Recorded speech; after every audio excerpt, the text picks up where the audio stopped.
Kan.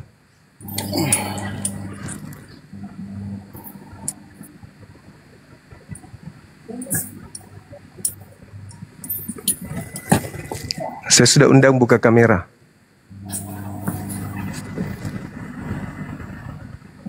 Halo. Silakan. Halo. Iya, silakan buka kameranya, Bang.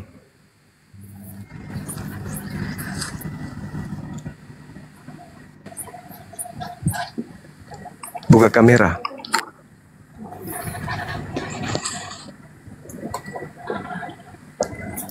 Ya. Oke. Ini ada tema, abangku. Karena Islam ini kan jadi sasaran misi amanat agung. Jadikanlah seluruh bangsa menjadi muridku. Jadi artinya Maksudnya kenapa Islam jadi sasaran? Ya, kan seluruh bangsa. Berarti termasuk kami Islam kan? Dan kita lihat misionaris itu kan banyak yang Nggak usah bilang seluruh bangsa dulu, khususnya kepada agama Islam saja kenapa jadi sasaran? Iya kan perintahnya begitu. Makanya ada misionaris berpura-pura jadi ustadz, berpura-pura jadi mantan kiai, kan gitu Bang. Kalian suka berpura-pura kan gitu. Maksudnya di agama Islam ada yang berpura-pura juga jadi kiai. Bukan, di agama Kristen ini karena mereka menginginkan memurtadkan umat Islam, mereka berpura-pura jadi mantan ustadz lah, mantan kiai lah, segala macam lah. Agama Kristen itu kalau kita ikuti baik, Pak, nggak pernah mau rencana untuk memurtadkan Muslim, nggak pernah itu. Mau saya kasih tonton videonya. Betapa banyak pendeta yang misionaris yang mengaku kemudian sudah masuk ke pesantren-pesantren, membagikan siswa-siswa santri di sana Bible dalam bahasa Arab dan seterusnya. Itu pekerjaan kalian. Misionaris itu kan ada. Masa kitab Anda tolak?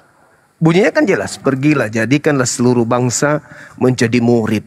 Kan itu. Maka kami sebelum Anda jadikan murid, kalau kita memahami pergilah dan jadikanlah seluruh bangsa muridku itu bukan berarti kita mau mengajak-ngajak agama lain untuk ikut-ikut, karena bagi kepada manusia. Lalu bagaimana kemudian ininya? Bagaimana implementasinya jadikanlah seluruh bangsa jadi murid itu gimana caranya? Makanya dengar dulu saya jelaskan. Bagaimana caranya? Jangan jelaskan yang lain. Jadi jangan kita ambil ayat itu untuk menjadikan satu alasan untuk mau menyalahkan. Lah, itu fakta. Kalian lakukan itu kok. Makanya ada disebut kristenisasi. Misionaris. Dengar dulu saya jelaskan, Juma. Dengar dulu saya jelaskan. Belanda datang kemudian mengkristenkan Nusantara. Ayo. Juma, kita berbicara jangan kita Portugis datang mengkristenkan Nusantara. Ayo. Kenapa Anda ingkari itu?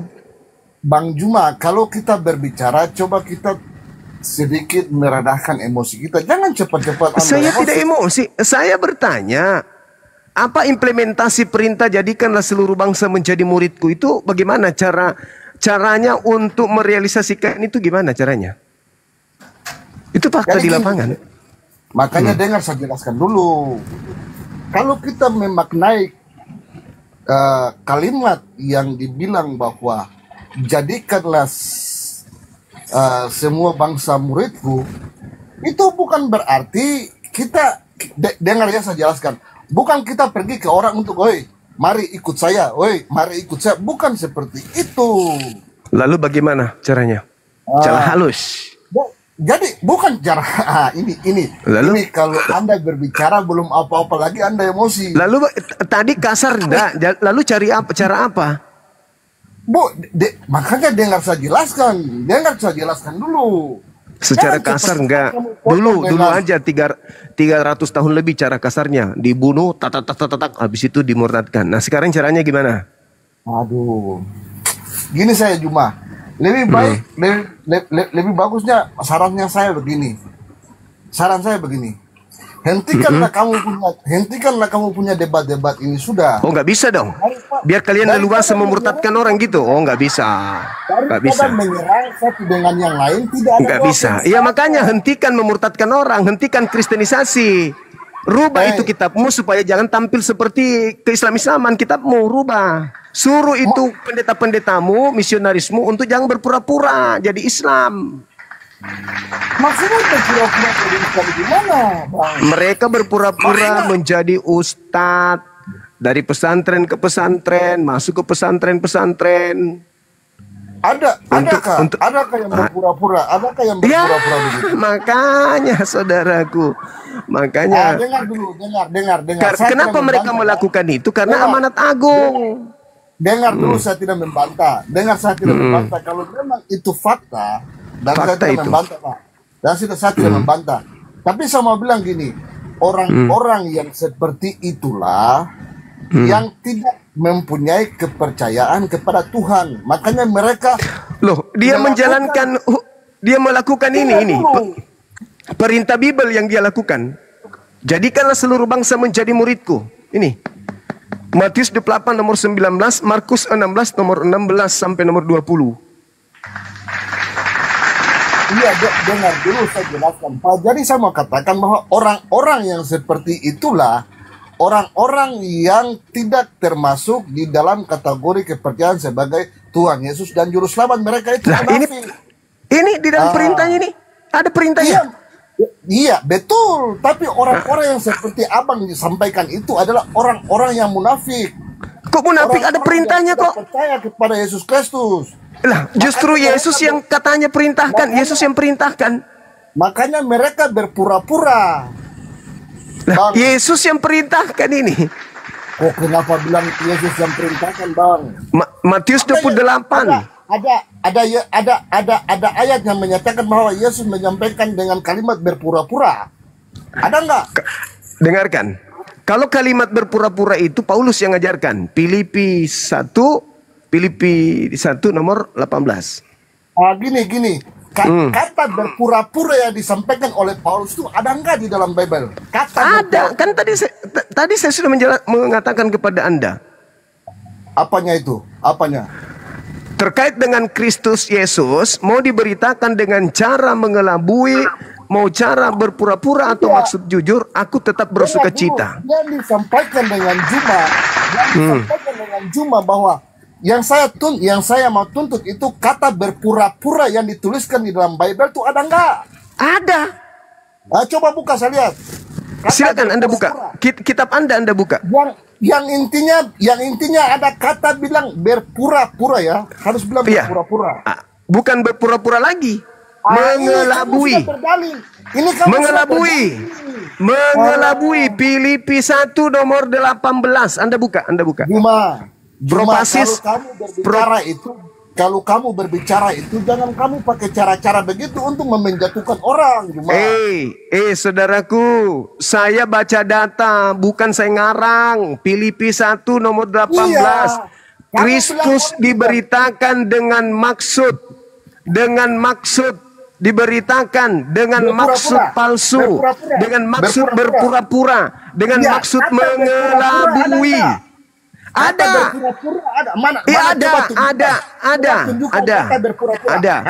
Filipi 1 nomor 18 ada, jelas itu. Harus kata berpura-pura ya. Bukan berpura-pura lagi, Maksud palsu, mengelabui. Kalau mengelabui itu apa maksudnya, Bang? Kalau mengelabui itu maksudnya apa? Saya berpatokan kepada yang sudah disampaikan pertama itu berpura-pura. Iya, berpura-pura dan mengelabui itu apa bedanya? Mana kata berpura-pura? Berpura-pura dan mengelabui sama enggak? Iya, berpura-pura dengan mengelabui memang sama. Tujuannya sama. Sama. Yang bahasa Yunaninya, bahasa aslinya di situ propasis. Propasis itu artinya berpura-pura. Mengelabui. Ada tulis berpropasis di dalam Bible. Bahasa aslinya propasis, bahasa Yunaninya propasis. Ada di dalam ada. Tunjukkan Ada. propasis itu. Coba tunjukkan. Silakan sekarang Anda buka HP Anda, lihat di HP Anda Filipi 1 nomor 18. Alkitab kata Sabda. yang tadi itu, kata apa itu yang saya tidak bisa ucapkan itu propasis ke apa itu? Ada di dalam Bible. Propasis. Ada. Silakan Ya, Anda tidak buka HP Anda. Silakan Ada, Anda cuma buka HP Anda. Tidak Silakan ada. buka. Silakan Anda Cuma- buka HP Anda. Alkitab Sabda. Alkitab Cuma ini, Sabda. cuma bisa dengar saya Alkitab bicara. Sabda Anda buka. Filipi 1 nomor 18. Di situ jelas kata propasis artinya mengelabui. Mengelabui itu apa? Membohongi, menipu. Cuma dengar saya jelaskan dulu. Kamu Iya. kalau berdebat, saya selalu lihat kamu itu cepat-cepat naik emosi, naik darah ya. Oh enggak, memang suara saya begitu. Oh, harus Memang rubah. saya enggak- Harus rubah. kenapa bisa? Sikap dan perilakumu itu kalau berdebat rubah, Pak. Oh, Rupamu iya. nggak bisa rubah, Oke, tapi sikap dan oke. perilaku itu bisa Oke. dirubah, Pak. Oke, silakan. Ah, Silakan begitu, silakan Bang Juma. Anda buka Filipi 1 nomor 18. Di situ Paulus mengatakan tentang Yesus diberitakan dengan cara propasis atau dengan cara jujur, aku Paulus tetap bersukacita. Kan gitu. Ya, kalau Paulus tetap bersukacita karena dia merasa bahwa apa yang dia menyampaikan tentang firman itu yang disampaikan oleh Tuhan kepada dia itu kan barang yang nyata, fakta. Apalagi, Tuhan yang mana yang datang kepada dia? Tuhan yang mana? Tuhan itu cuma gelar cuma. Iya, Tuhan yang mana yang datang kepada Paulus? Tuhan Yesus itu kan lah. cuma satu, yaitu Yesus lah. Yod-Heh-Vaveh. Sejak kapan kok ada Tuhan Yesus? Itu Tuhan dari mana itu? Juma gini. Mas, dengar Tuhan sama- dari mana itu? Saya tanya abang. Tuhan dari Juma, mana dengar itu sama- Yesus?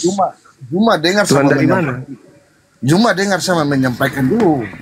Oh, silakan, Kamu silakan. kalau berdebat kalau kamu berdebat, apa yang kami percayai dengan apa yang kamu percaya sesuai dengan keyakinan kamu itu atau keyakinan kami masing-masing kepercayaan itu, jangan kita saling menyerang di situ karena masing-masing punya kepercayaan, masing-masing punya iman. Yang menyerang itu agama kalian secara terstruktur, terencana dan masif.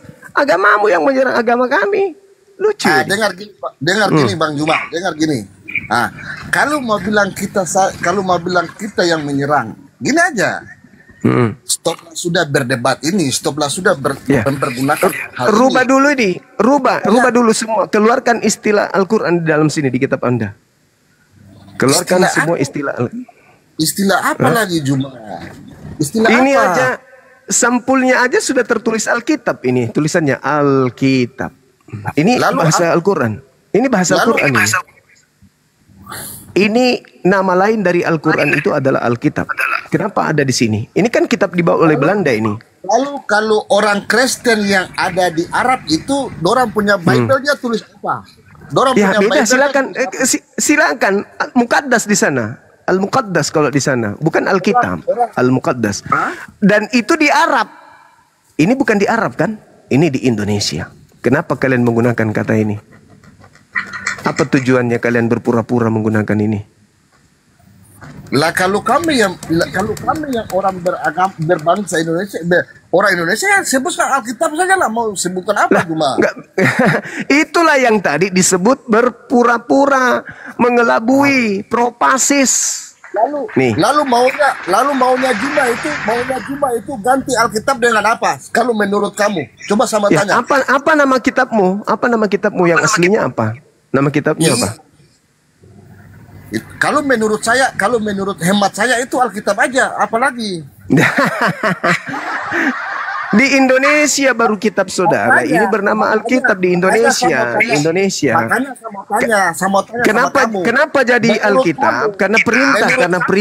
Karena perintah berpura-pura mengelabui. Makanya Filipi dengar. 1 nomor Makanya, 18. sekarang saya tanya sama kamu. Kalau menurut kamu mau ganti kata Alkitab itu dengan pakai kata apa kalau menurut kamu? Coba Boleh kamu bilang. Bible, boleh Bible, boleh Biblos. Terserah, Biblika juga boleh. Atau kumpulan buku-buku juga boleh. Kenapa harus menggunakan nama Al-Qur'an di sini? Kan ini Oh, kitab. kalau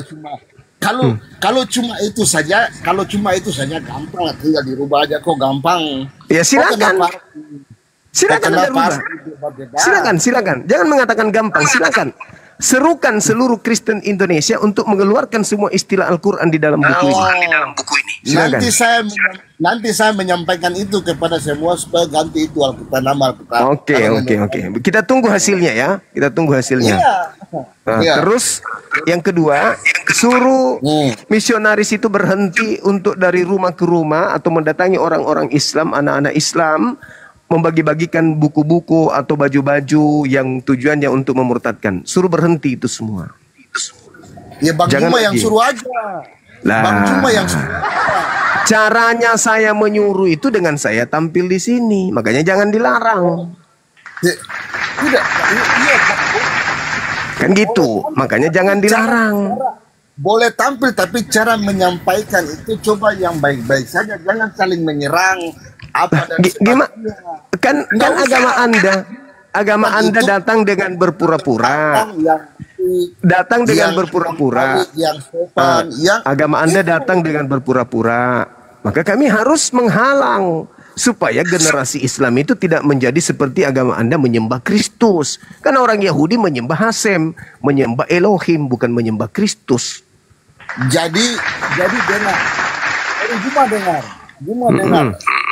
Kalau iman Ini sudah kami, kayak Paulus abang ini, gelap, nggak terang, nggak jelas. ini lampu ini padam ini. Oh padam, iya. Lanjut. Lampu ini dia padam ini Juma. Iya, silakan. Lanjut. Aduh. Ya, suruh Makanya- aja misionaris berhenti. Jangan suka murtad-murtadkan orang, datangi orang, bagi-bagi baju, bagi-bagi buku, tabloid. Ngapain kayak gitu? Kayak murah sekali agamanya. Agama kok senilai dengan Indomie. Cuma kalau orang-orang yang seperti itu kan menurut saya tidak masuk di dalam garis kekristenan, orang-orang yang seperti itu.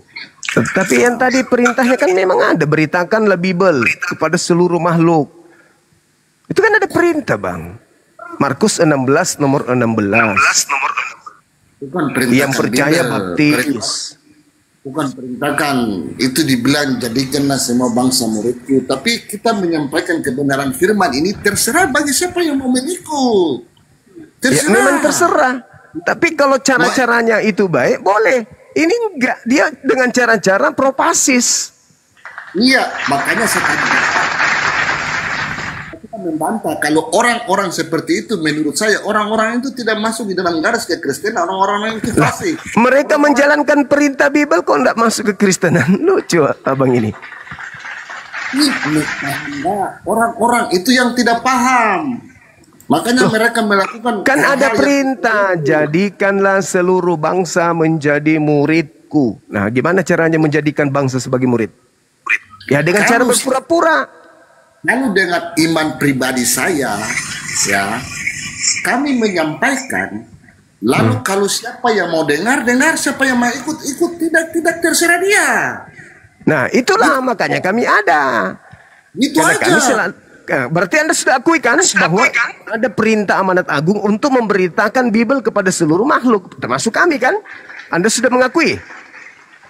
Iya terserah. Nah, lalu kami diam aja. Hah? Kami diam aja setelah kalian datang berpura-pura seperti penampilan ustadz, pakai jilbab, pakai mukena, pakai baju koko, pegang tasbih. Juma kalau itu fakta coba kau kasih lihat video sama lihat itu kalau memang itu orang Kristen yang caranya begitu. Oke. Coba mana? Oke, coba saya lihat ya. Tunggu saya ambil HP ku ya. Dan ini memang betul kah? Iya betul lah.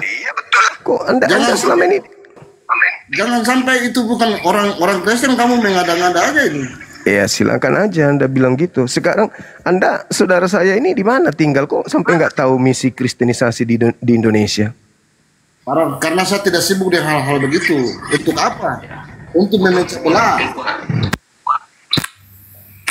Baik itu di pondok pesantren, baik di daerah-daerah lainnya, baik itu di pondok pesantren, baik di daerah-daerah lainnya. Oh, orang ini dari Muslim masuk Kristen. Nanti saya pulang lagi sebentar.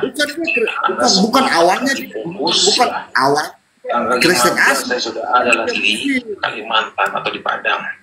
Karena saya punya pelayanan gerakan bawah tanah. Yang istilahnya pelayanan ini tidak diketahui oleh siapapun juga. Saya masuk ke pondok pesantren membagikan Alkitab.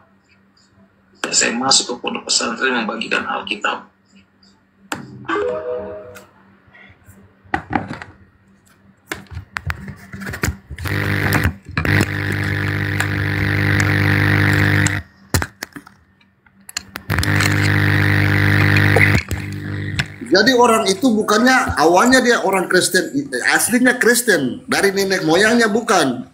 Dia tuh awalnya Muslim. Cuma mungkin karena dia dapat petunjuk, Sudah dengarkan misionarisnya, udah dengar. Dan masih banyak lagi, termasuk saya pernah jadi korbannya mereka. Saya pernah jadi korbannya, Bang. Saya bikin kegiatan Islam, lalu kemudian misionaris datang membagi-bagikan baju, termasuk kepada saya.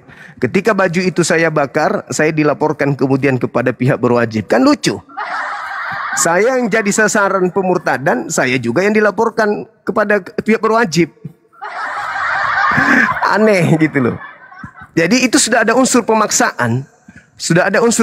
Ketika kami melakukan penolakan, termasuk membakar baju tersebut yang dibagi-bagikan oleh misionaris, dianggap itu penolakan dan melukai hati mereka sampai saya dilaporkan. Saya dilaporkan di pihak berwajib.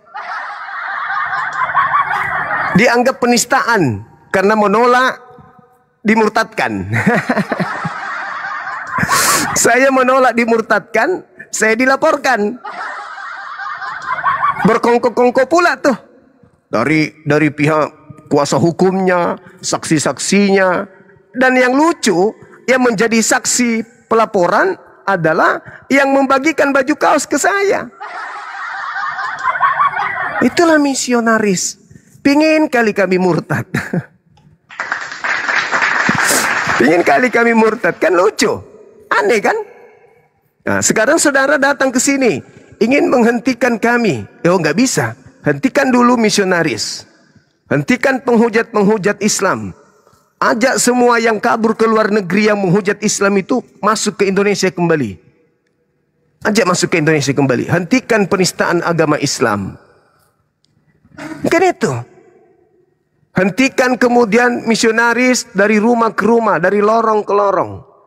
Hentikan kemudian mendirikan rumah ibadah di tempat-tempat mayoritas Islam, di tengah-tengah hutan belantara yang di sekelilingnya perkampungan Islam yang banyak. Hentikan itu. Hentikan. Nah, baru kita berhenti begitu, saudara. Tapi kalau kalian misinya tidak pernah berhenti, ya kami tidak akan berhenti dan itu tidak akan pernah kalian hentikan mungkin. Ya mustahil sih kalian mau berhenti, mustahil kurasa, karena itu perintah amanat agung di dalam kitab saudara. Ngomong apa ini? Ngomong apa Bang ini?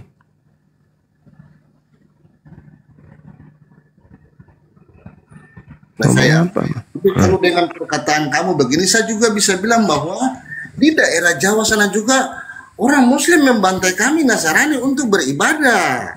Di mana? Mulai jurus Paulus. Jurus Paulus keluar. Di mana umat Islam bisa maksakan orang Kristen ibadah? Ada aja. Mana mungkin orang yang tidak bersunat bisa disuruh ke masjid? Ada aja. Mana ada? Mulai jurus Paulus. Itulah Filipi 1:18 Anda sendiri praktekkan, bukan? Dengan cara propasis, dengan cara mengelabui, dengan cara membohongi, dengan cara berpura-pura, dengan maksud palsu. Itu Anda sudah praktekkan barusan. Jumlah lalu di daerah kemarin itu yang orang menyerang orang lagi beribadah di rumah ibadah itu apa? Di mana dia? Alah, Ngarang. cuma memang paling bunuhan dia paling pura-pura penipu sekali ya. Ngarang Lah, bebas. Di mana ada yang kayak begitu-begitu? Umat Islam kemudian menyerang orang untuk suruh masuk Islam, mana ada? bukan menyerang orang Kristen suruh masuk Islam. Lalu? Tapi berdasarkan tadi yang kamu menyampaikan bahwa orang Kristen menyerang orang Muslim apa dan sebagainya. Saya sendiri yang didatangi kok. Ini buktinya tadi yang saya tunjukkan videonya apa? Coba tunjukkan video sekarang. Ada umat Islam yang berpura-pura menggunakan atribut pendeta lalu masuk ke sekolah-sekolah Kristen untuk memberikan Al-Quran. Bisa nggak? Ini saudara, ini kitab suci, nggak boleh disentuh sama orang Kristen, nggak boleh. Jadi tidak mungkin orang Islam berpura-pura Kristen membagi-bagikan Al-Quran, nggak mungkin. Tapi kalau ini lucunya pendeta yang membagi-bagikan kepada umat Islam, kan aneh. Cuma jangan kita mempergunakan suara besar untuk menutupi kita punya kesalahan dalam berbicara selalu, Kak. Oh Kau iya. itu selalu suara tinggi terus tinggi supaya memiliki orang. Oke. Suaraku kok kecilin, oke. Bukan. Kok suara tuh besar, terlalu besar supaya apa maksudnya itu? Oke. Kecilin Tidak mau memberikan kesempatan untuk orang berbicara. Oke. Mau saya itu forum habis. Kau ini. Makanya saya ingat dengan Pak Ustadz yang orang Sulawesi Selatan, enggak? Dia menyampaikan begini, agamamu urus agamamu, keyakinanmu urus keyakinanmu, kenapa urus orang lain? Ya justru karena agamaku inilah yang kurus, karena agamaku mau dimurtadkan, menjadi sasaran pemurtadan Kristen, makanya saya urus. Masa saya diam aja? Kan agamaku.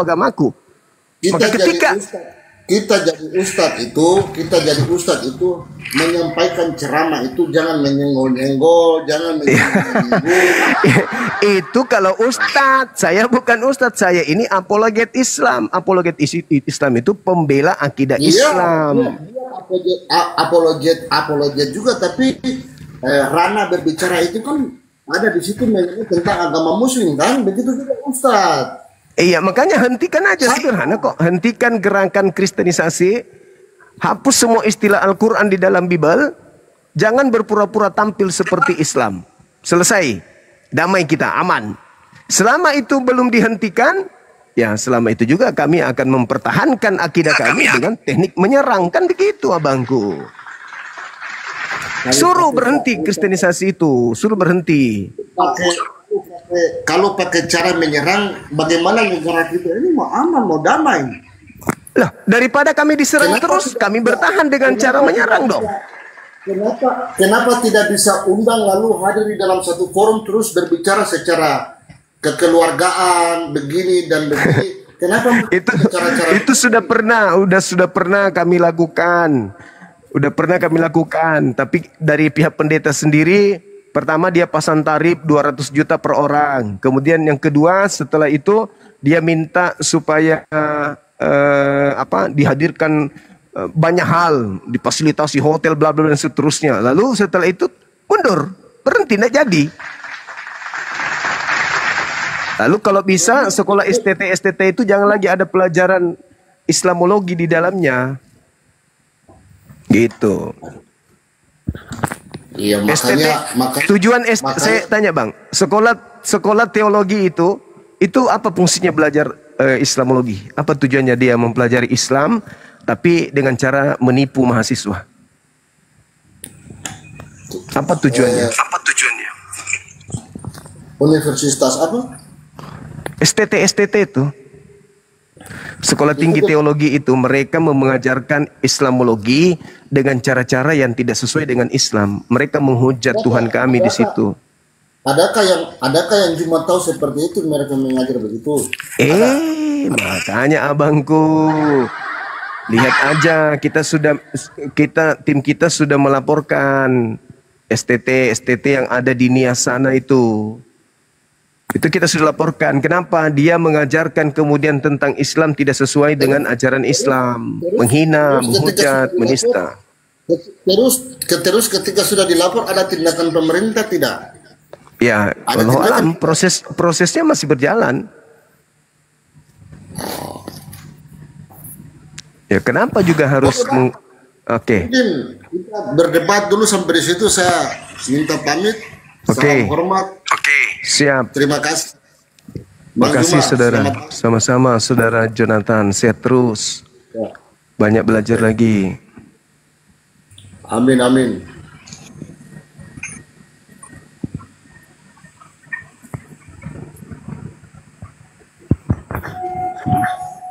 Halo, selamat malam. Akhi. Ya, shalom, shalom. Shalom. Wah, Jonathan, salam Jonathan. Halo.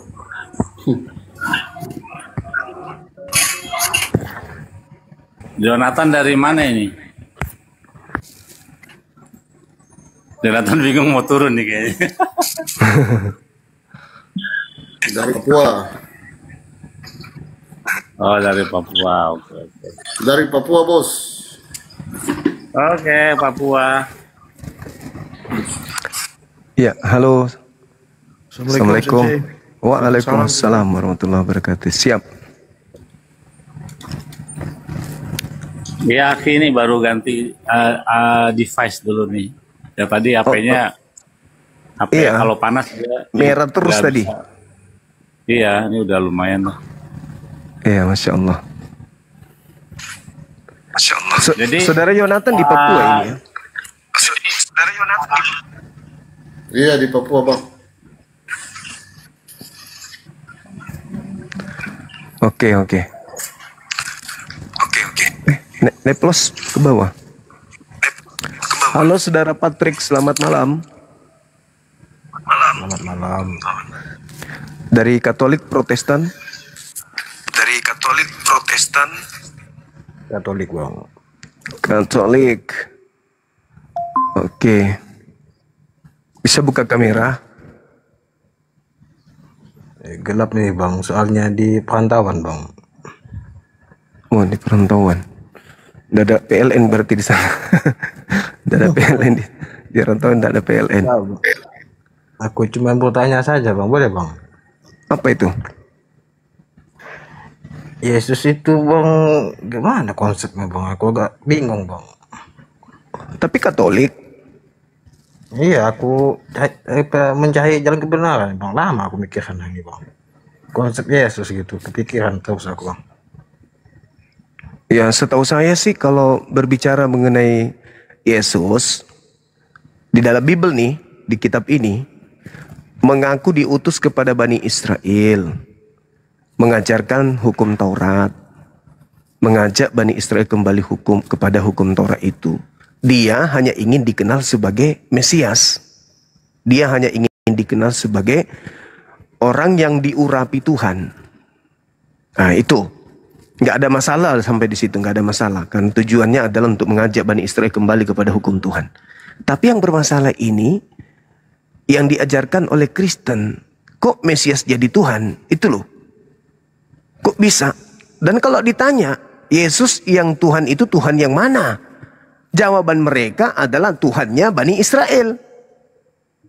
Kan itu menghantam dua agama besar di bumi ini.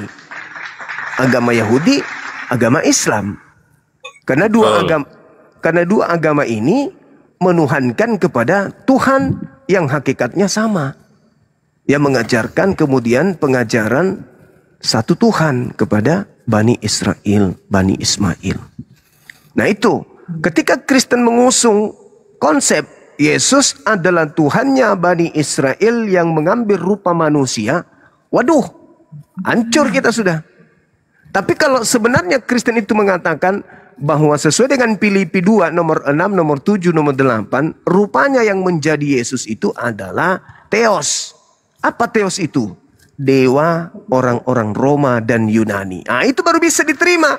Kalau yang nuzul menjadi manusia, mati disalib di atas salib, adalah dewa orang Roma Yunani, turun ke bumi, itu masih bisa diterima bang. Tapi kalau konsep agama Yahudi, Tuhannya turun ke bumi, lalu menebus dosa manusia di atas tiang salib, lalu mati, bangkit pada hari ketiga, itu nggak masuk. Nggak masuk di agama Yahudi, nggak masuk di agama kami Islam, nggak masuk. Tapi kalau misalnya Theos, dewa, turun ke bumi, kemudian mengorbankan dirinya untuk orang-orang Roma, Yunani, ya derita mereka. Kan itu juga yang dianut oleh Krishna. Krishna adalah jelmaan Brahma turun ke bumi untuk menyelamatkan kemudian orang-orang Hindu. Nah tapi kalau turun ke bumi menyelamatkan kami juga umat Islam, umat Yahudi, mana bisa? Kami diperintahkan untuk selamat, taat kepada perintah Tuhan. Ada dosa, kami bertobat, dah selesai. Itu aja. Kami beriman kepada para nabi yang diutus. Kami percaya yang mengutusnya adalah satu-satunya pencipta langit dan bumi. Nah itu, jalan keselamatan itu di situ. Nah tapi kalau Tuhan, langit dan bumi, mengosongkan dirinya, tidak mempertahankan ketuhanannya, melainkan mengosongkan diri, lalu mengambil rupa hamba, lalu menjadi manusia, lalu taat sampai mati, bahkan taat sampai mati di atas tiang salib. Ya, itu nggak nyambung dengan Tuhan kami, nggak nyambung. Tapi kalau nyambung Tuhannya Romawi, Yunani, ya mungkin. Atau dewa-dewa Mesir kuno, India kuno mungkin. Tapi kalau di agama Samawi itu nggak ada konsep begitu, Bang. Makanya tema ini saya angkat. Yesus mana yang kamu tuhankan? Tapi Yesus kan diutus untuk Bang, apa nebus dosa. Yesus nebus dosa. Yesus diutus untuk menebus dosa. Kalau kami, Nabi Muhammad SAW itu diutus oleh Allah untuk mensucikan manusia, untuk mentahirkan manusia. Dengan cara apa? Dengan cara Nabi Muhammad mengajarkan, kalau kamu berdosa, ini caranya menghapuskan. Kalau kamu kemudian melakukan dosa ini caranya menghapuskan. Kalau kau melakukan tindakan yang menyalahi perintah Tuhan, ini caranya. Jadi kita disucikan oleh ajarannya, bukan Nabi Muhammad yang kami tumbalkan.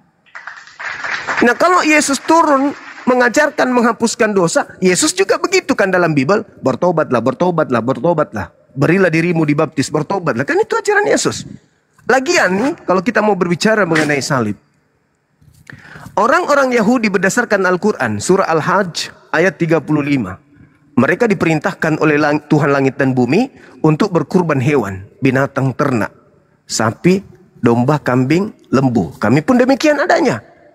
Nah, orang-orang Yahudi sebelum Kristen tidak ada mereka menebus dosa menggunakan pola salib. Misalnya, mereka ingin menghapuskan dosa seluruh orang Israel, mereka menggunakan lembu sapi. Tidak ada itu sapi disalib di pohon begini. Nggak ada. Atau domba disalib, nggak ada. Salib itu adalah tiang atau palang tempat menghukum orang yang melakukan dosa besar yang dikutuk oleh pencipta langit dan bumi. Baik menurut kitabnya Yahudi maupun menurut kitabnya Islam. Jadi salib itu adalah hukuman kutukan kepada pelaku maksiat. Orang yang melanggar perintah Tuhan itulah yang disalib. Nah di Kristen justru Tuhannya yang disalib. Jadi penting saja pikir Yesus nih. Salib lah. Nah itu dia.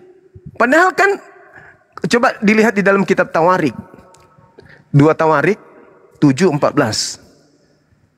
Ketika kemudian umatku mencari wajahku, lalu berpaling dari dosa-dosanya, maka aku Tuhan akan mengampuni dosa-dosa mereka dari langit. Ngapain dia turun ke bumi? Kalau Tuhan bisa menghapuskan dosa dari langit, ngapain dia harus turun ke bumi menjadi bayi lagi? Ini konsep dari mana sebenarnya ini? Konsep dari mana ini yang diusung oleh saudara kami Kristen? Konsep Yahudi nggak mungkin. Mesias bagi Yahudi adalah manusia yang diurapi oleh Tuhan. Itu Mesias. Kenapa kemudian ketika dia menjadi Yunani, Kristus, tiba-tiba Tuhan yang turun ke bumi? Pada hari ini telah lahir bagimu Tuhan. Kok Tuhan yang lahir? Sementara kitab Yahudi yang diusung oleh orang Kristen di dalam Bilangan 23, Tuhan bukan manusia dan bukan anak manusia. Yesus manusia dan anak manusia, kok bisa jadi Tuhan? Itu saudaraku. Berarti Yesus, berarti Kristen bukan dari Yahudi ya? Beda. Beda. Ini saudara kita, beliau adalah praktisi Judaism, beliau orang Yahudi. Saudara Yosef Nachman. Rahman apa Nahman? Nahman. Nahman, iya. Oke.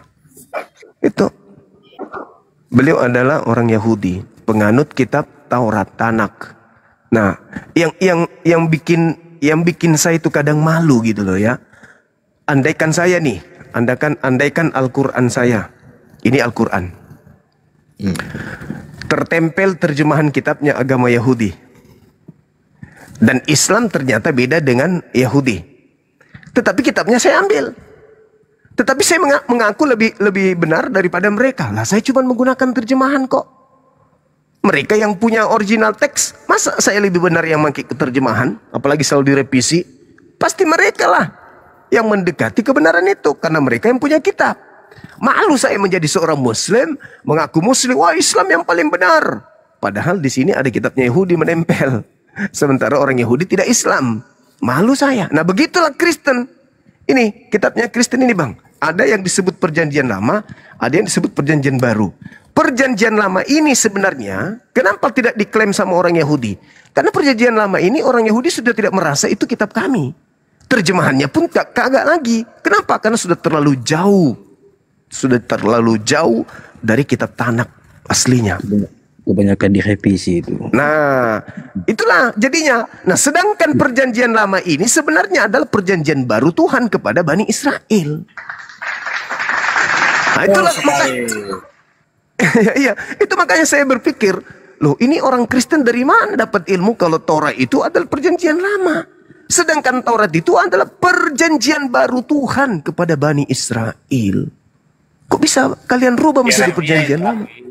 Ya, Yeremia 31. Ya, tapi dia salah, dia salah tafsir di situ. Mereka salah. Terjemahannya di situ kan udah benar tuh. Aku Tuhan akan memasukkan hukum Taurat perjanjian baruku yang mereka sudah lupakan. Perjanjian baruku, perjanjian lamaku yaitu ketika aku berjanji kepada mereka membawa mereka keluar dari Mesir.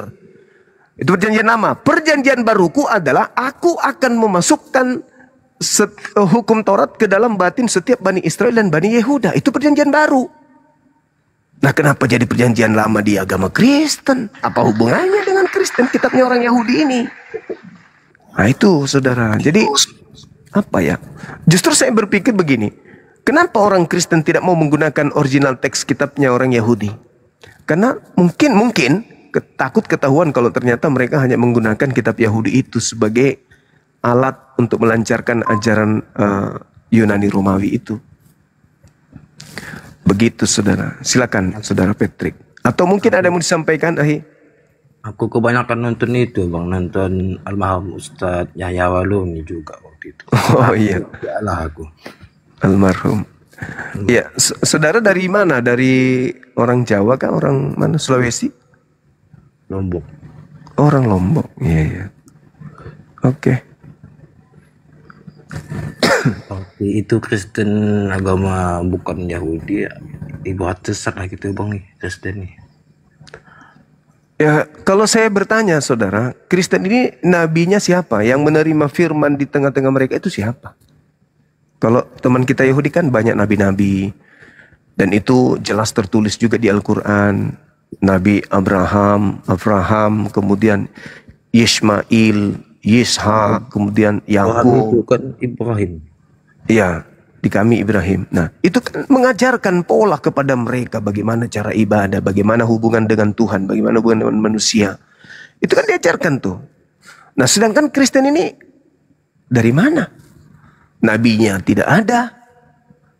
Kitabnya yang diterima oleh nabinya, oleh nabi yang diutus oleh pencipta langit dan bumi juga tak ada. Perjanjian baru ini cerita yang dikumpulkan oleh kesaksian-kesaksian orang. Bukan wahyu dari langit. Selayaknya kitab Nabi Musa, selayaknya Nabi Daud menerima pewahyuan. Kitab Zabur. Ya. Seperti itu, Bang. Kalau Paulus kan sudah ngaku, aku menerima apa yang aku katakan, aku tidak berkata sesuai dengan firman Tuhan. Dia sudah akui sendiri. Tetapi perkataan orang bodoh yang ingin bermegah. Gitu.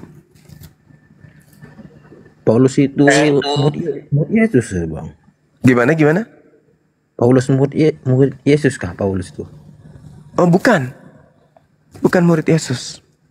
Loh. Yesus tidak pernah, menurut Bible, Yesus tidak pernah kemudian memiliki murid. Di dalam Yohanes 6 nomor 70, bukankah aku yang memilih engkau yang 12 orang ini, dan satu di antaramu adalah iblis. Nah, Paulus itu tidak ada dipilih di situ. Halo, selamat malam saudara Aceng. Berarti Yudas disalibkan. Berarti Yudas disalib itu. Kalau catatan kaki dari Matius 27 nomor 5, catatan kakinya di Alkitab Sabda, Yudas dihukum sesuai dengan hukuman zaman itu, dia hanya dihukum dengan cara disalibkan. Matius 27 nomor 5. Itu catatan kakinya ada di bawah di Alkitab Sabda. Ada penjelasan catatan kakinya itu? Ada, akhi, ada. Oh, boleh ntar aku cari deh. Alkitab Sabda, akhi. Alkitab Sabda Matius 27 nomor 5, catatan kaki di bawah itu jelas. Hukuman zaman itu hanya hukuman salib atau sulah. Berarti betul lah kata Ustadz Pak Yahya Waluni, aku dengar. Ya, karena gimana ya? Intinya salib itu kan hukuman bagi pelaku dosa. Dan yang lucu nih ya, yang tidak disadari oleh saudara kita Kristen, ketika mereka harusnya berduka, mereka justru berbangga. Kenapa? Coba Anda buka di Galatia 3 nomor 13. Kristus telah menebus kita dari kutuk hukum Taurat dengan jalan menjadi kutuk karena kita. Sebab ada tertulis, terkutuklah orang yang mati digantung di atas tiang salib. Di mana tertulis itu? Ulangan 21 nomor 22-23. Sedangkan di situ yang dikutuk adalah orang yang melakukan dosa, orangnya, bukan oknum lain. Orang yang melakukan dosa yang sepadan dengan hukuman mati, dialah yang disalib. Dan mayatnya berarti kalau orang yang tidak berdosa tidak boleh dihukum mati. Nggak boleh. Nggak boleh. Nggak boleh dihukum mati. Nggak boleh. Dan sedangkan mereka mengakui Yesus ini tak ada dosa katanya. Kalau tidak ada dosa kenapa dibunuh? Kan buat penebusan dosa. Nah, penebusan dosa itu kan binatang, hewan, kurban. Malah Yesus mengajarkan dalam Matius 8 nomor 4, perlihatkanlah dirimu kepada imam-imam dan lakukanlah persembahan seperti yang diperintahkan Nabi Musa kepadamu. Itu kata Yesus. Berarti ya binatang dong. Jangan manusia apalagi Tuhan. Kan tidak lucu. Gila lah Kristen. Nabi Musa coba di Imamat 1 nomor 2. Katakanlah kepada orang-orang Israel, apabila mereka hendak mempersembahkan kurban penebus dosa, hendaklah mereka mempersembahkan hewan ternak, kambing, sapi, lembu, domba. Kan jelas di situ. Tidak ada Tuhan, tidak ada manusia di situ jadi korban. Nah, kenapa kemudian ada diusung dari Kristen pola seperti ini? Dari mana? Biasanya kalau di dalam kitab imamat ya hanya Dewa Molok lah yang minta persembahan darah manusia kan begitu. Nah, inilah ketika kita mengajarkan begini dibilang kita menghujat. Padahal misi kita itu adalah membuka cakrawala berpikir para jemaat supaya jangan mulu-mulu doktrin, mulu-mulu dogma. Sekali-sekali belajar Bible itu sendiri dong. Nah, bagaimana caranya? Dengarkan orang yang netral.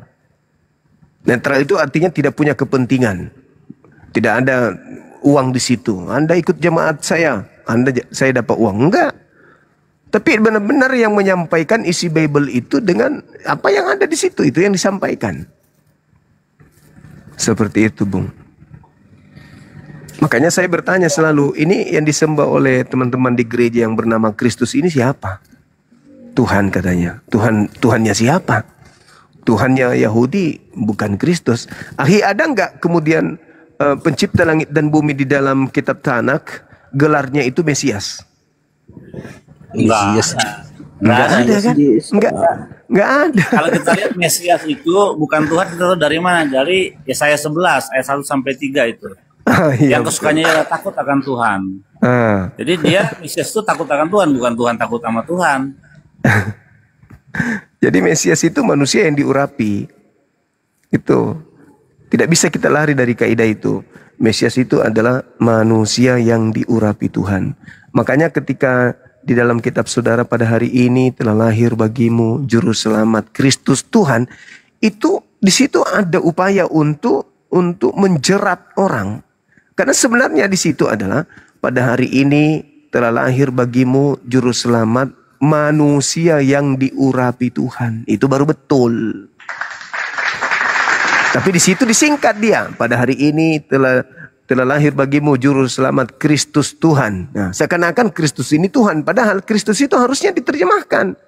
Diartikan di situ. Yaitu pada hari ini telah lahir bagimu juru selamat manusia yang diurapi Tuhan. Nah, baru betul. Kalau dikatakan Kristus Tuhan artinya Iya. Betul.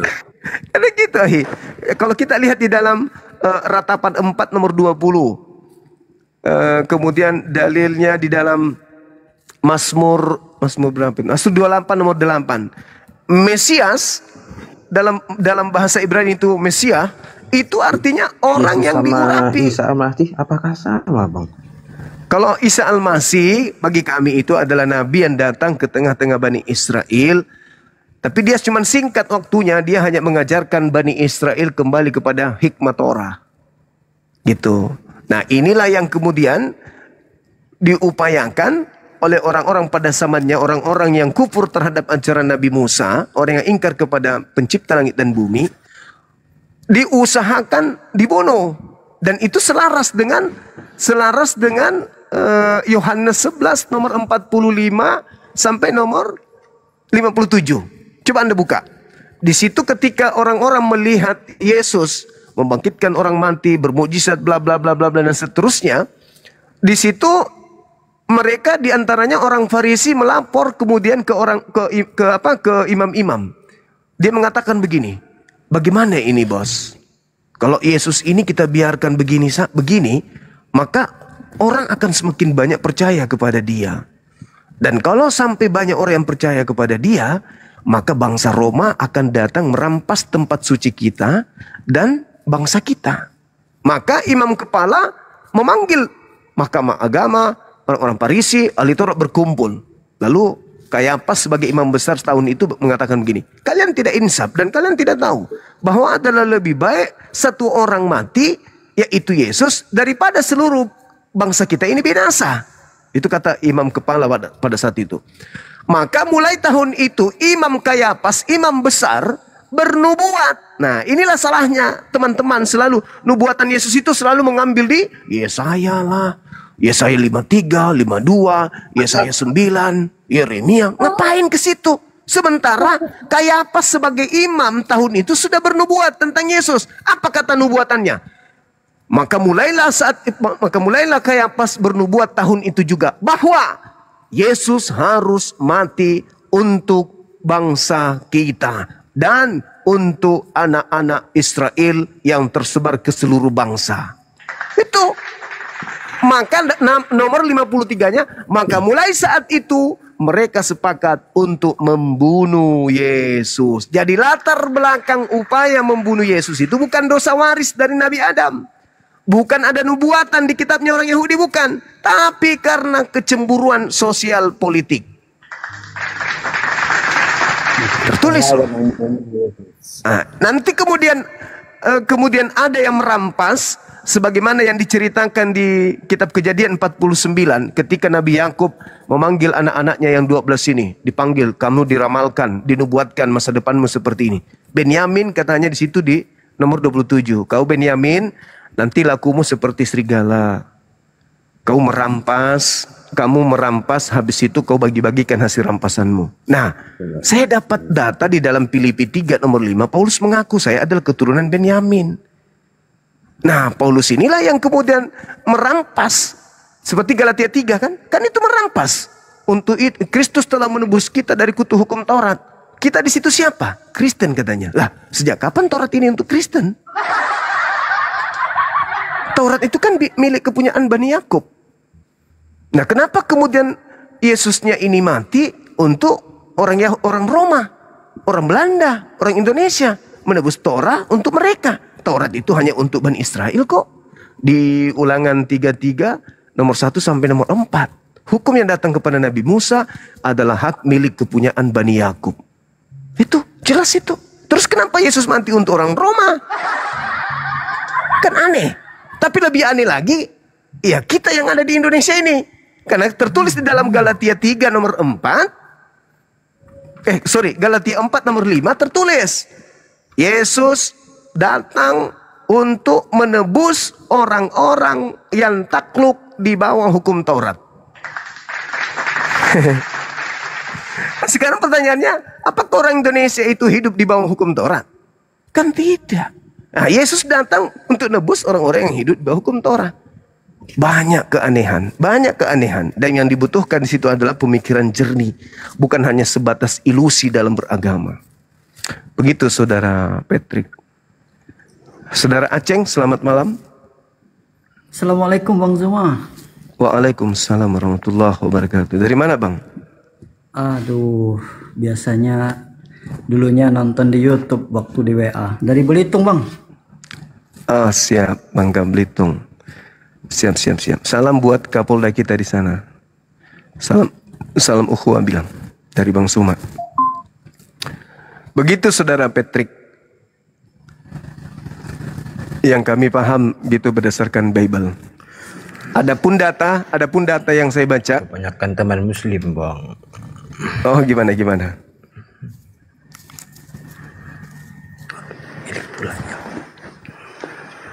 Data-data yang saya baca itu terkait benar tidaknya ya wallahu alam. Saya berlepas diri. Saya hanya menggunakan terjemah. Ya nanti yang protes Akhi Billy, karena bagi saya kitab terjemah itu diambil dari abad ketiga sebelum Masehi, bukan dari sumber primer, apalagi yang ada di Indonesia ini. Itu dari entah dari mana diterjemahkan. Sekira begitu. Yang di Indonesia juga udah mengakui kan ada 5.000 kesalahan itu. 6.000 kesalahan. Gimana bisa kitab suci ada kesalahan 6.000, terus mau bersandar di mana landasan kitab kebenaran kalian? Kan bingung. Itulah kemarin ada Ahi yang bertanya kepada aku kan, kamu itu kitabmu itu bukan untuk universal, kata dia gitu. Aku bilang, apa alasannya? Karena menggunakan bahasa Arab, kata dia gitu. Oh gitu. Justru aku bilang sama dia, justru karena kitab ini untuk universal, maka dia bahasa Arab. Maksudnya gimana? Nah sekarang kalau Nabi Muhammad berkata dalam bahasa Arab, kalau memang ucapan Nabi Muhammad itu adalah untuk saya, untuk orang-orang 1.100 tahun ke depan, bahasa yang keluar dari mulut Nabi Muhammad itu harus masih tersimpan. Itu baru dibilang untuk seluruh manusia. Nah sekarang saya balik. Yesus untuk siapa? Untuk seluruh manusia. Nah sekarang tolong tunjukkan ucapan Yesus yang keluar dari mulutnya. Mana? Ucapan Yesus yang keluar dari mulutnya mana? Yang mana? Yesus datang menggunakan bahasa apa? Kata dia waktu itu bahasa Ibrani katanya. Ya sudah, mana ucapan Yesus yang untuk orang yang ada di Indonesia mana? Dia tunjukkan terjemahan. Oh itu bukan ucapan Yesus itu. Berarti Yesus bukan untuk semua orang, hanya untuk orang yang ada di zaman itu. Akhirnya dia keok sendiri. Masya Allah. Iya, makanya kalau Tuhan itu punya silsilah, kita dengarnya aneh gitu. Memang Tuhan dulu ada silsilahnya yang berinkarnasi kayak seperti Dewa Krishna. Ada silsilahnya ketika dia mengambil rupa daging. Kan Dewa Krishna itu inkarnasi dari Brahma itu. Brahma. Jadi dia mengambil tubuh jadi punya silsilah. Nah, memang persis kurang lebih ceritanya sama seperti itu. Makanya siap. Tuhan yang adalah orang Yahudi ya cuman Tuhannya orang Kristen, orang Yahudi. Untung bukan orang Ambon. Akhirnya saya boleh sedikit mendapatkan informasi ini terkait dengan agama Katolik. Agama Katolik itu kan memang kalau kita lihat sejarah yang tertulis nih ya, bukan sejarah sih, informasi yang tertulis. Orang-orang yang mengatasnamakan dirinya Katolik itu adalah orang yang di abad pertama katanya, apa ceritanya itu ya, pada saat ada kemudian hari Pantekosta, mereka sudah ada di situ. Apakah sejarah di internal Judaism juga menceritakan hal tersebut?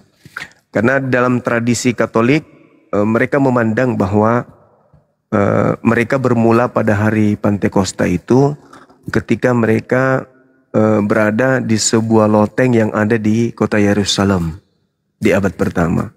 Apakah ada di internal Judaism atau disiplin ilmu yang mengkaji tentang itu? Atau memang benar-benar orang saudara-saudara kami, orang Yahudi ini jijik untuk menjadikan itu sebagai salah satu disiplin ilmu di internal Judaism? Ya, Pantekosta itu kan diambil dari kisah Musa sebenarnya. Pada waktu Tuhan bilang, aku akan menaruh sebagian rohmu kepada orang-orang 72 tua-tua itu. Nah, disitulah mereka ambil cerita itu, diadopsi dari situ. Jadi mereka pada hari Pantekosta penuhan roh, mereka bisa berbahasa yang banyak macam gitu. Jadi diambil terinspirasi dari situ.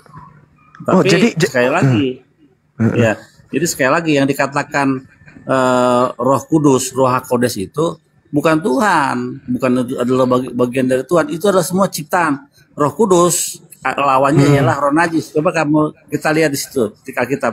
Roh najis ada, Roh Kudus lawannya roh najis. Semua adalah diciptakan oleh Tuhan karena Tuhanlah yang menciptakan kebaikan dan kejahatan. Bukan dalam arti bahwa Tuhan oke sama yang jahat, tapi kita disuruh memilih. Rehna tati levane kahayom atau fethamuket. Pada hari ini aku memperhatikan kepadamu kebaikan kehidupan, kematian dan kejahatan. Pilihlah yang baik supaya engkau hidup. Gitu aja. Jadi dari situ mereka terinspirasi untuk mengambil cerita yang sama dengan cerita Musa. Gitu. Padahal nggak ada hubungannya itu. Gitu. Iya. Saya baru dengar itu, Kalau mereka memang pada yang saya sampaikan tadi itu, mereka beribadah di salah satu loteng di Yerusalem pada hari Pantekosta itu ada atau cuma di internal mereka aja?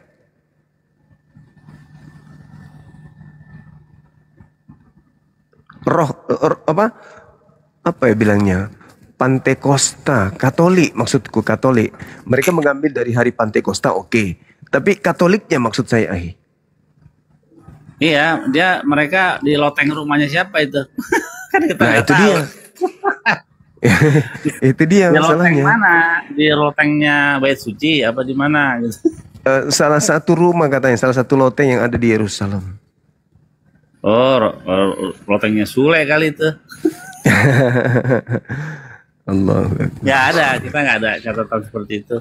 Bahkan ketika Paulus menyatakan dia adalah murid Rabban Gamaliel, itu ditentang. Tidak pernah ada silsilah muridnya Rabban Gamaliel namanya Shaul atau Paulus, nggak ada. Semua ada silsilahnya ada murid-murid itu. Makanya dalam Talmud biasanya menurut Rabbi Gamaliel, menurut kata Rabbi yang sebelumnya, begitu selalu. Nah, tidak ada murid Gamaliel namanya Paulus. Justru Rabban Gamaliel lah yang mengutuk Paulus dan kroni-kroninya dan membuatkan birkat haminim. Sehari 3 kali orang Yahudi mendoakan birkat haminim itu. Karena apa? Karena pada waktu itu Paulus mengajarkan yang tidak ajaran Tuhan, tidak ajaran Torah, diajarkan kepada orang-orang Yahudi. Mereka ingin mengkonvert orang Yahudi ke agama mereka, kepercayaan mereka, tapi mereka gagal. Nah, keberhasilan besar mereka ialah mengkonvert orang-orang pagan Romawi. Nah, alih-alih mengkonvert orang Romawi menjadi agama mereka, akhirnya mereka yang kebawa agama Romawi pagan masuk ke dalam mereka. Itu nyata dan fakta. Oh gitu ceritanya. Iya. Makanya Rabban Gamaliel kan ada 4. Nah, Rabban Gamaliel keberapa tanya mereka. Makanya kitab Perjanjian Baru itu tidak bisa dipertanggungjawabkan secara historis menurut sejarawan Timothy McCullough. Nggak bisa dipertanggungjawabkan secara historis itu. Karena catatan yang satu berbeda dengan yang lain. Gitu. Iya. Itu sulit untuk dianggap sebagai absah firman Tuhan. Itu sulit. Memang kitab Matius, Markus sampai Wahyu itu bukan firman Tuhan. Kalau tidak ada berbunyi berimanlah YHWH kepada Matius, berimanlah Tuhan kepada Lukas, nggak ada. Iya, betul. Jadi kalau ternyata itu masih dipegang itu tradisi di tengah-tengah Yudaism itu, syukran Bunda, bahwa terkait dengan Rabi Gamaliel ini masih termasuk murid-muridnya, termasuk murid-muridnya. Masih. Jadi saya memang gimana ini? Biasa di dalam Mishnah itu ada catatan murid-murid, mulai dari Rabi Yohanan bin Zakkai turun ke bawah, terus sampai Rabi Akiva, terus sampai sekarang. Gitu. Jadi tongkat estafet Torah kan dari Musa turun ke Yehoshua ke tua-tua. Di situ ada Eldad dan Meldad, orang-orang Lewi. Baru turun sampai ke era Rebe sekarang. Yang Rebe yang terakhir itu namanya Snirsen yang sudah meninggal. Nah sekarang diteruskan oleh yang lainnya gitu. Iya. Karena kalau kita lihat ada muridnya, Rabban Gamaliel muridnya namanya Paulus, itu nggak pernah ada. Saulus.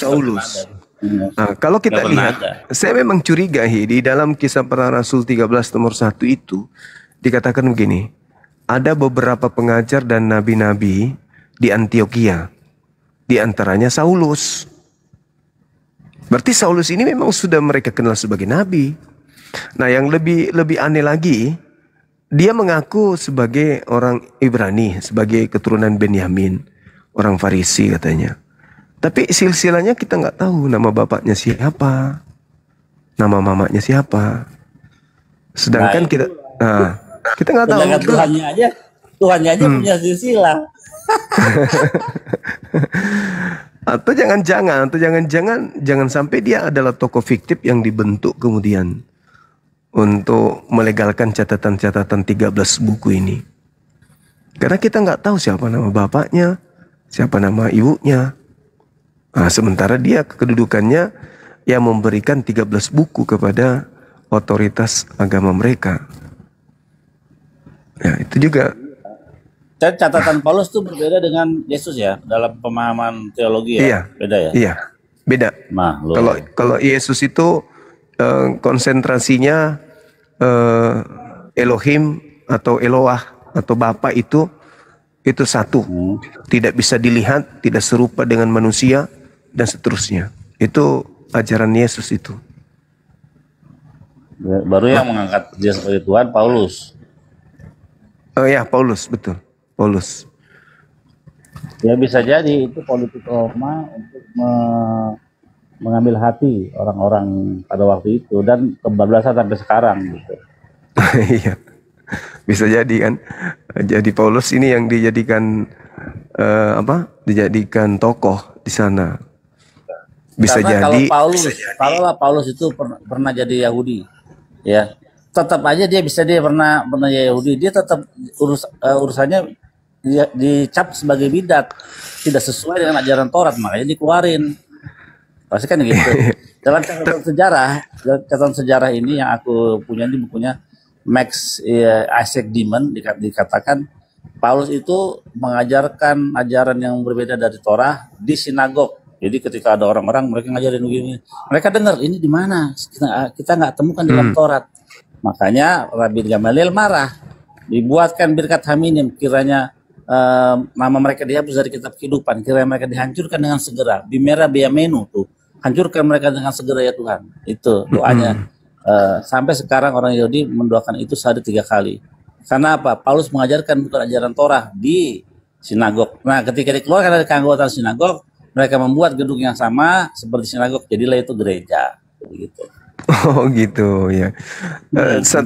Yang saya dapat catatan di Kisah Para Rasul, kitab mereka di Kisah Para Rasul 24 nomor 5, orang Yahudi di situ teriak bahwa Paulus ini adalah penyakit sampar yang telah menyesatkan orang-orang Yahudi di seluruh dunia yang beradab, dan dia adalah tokoh.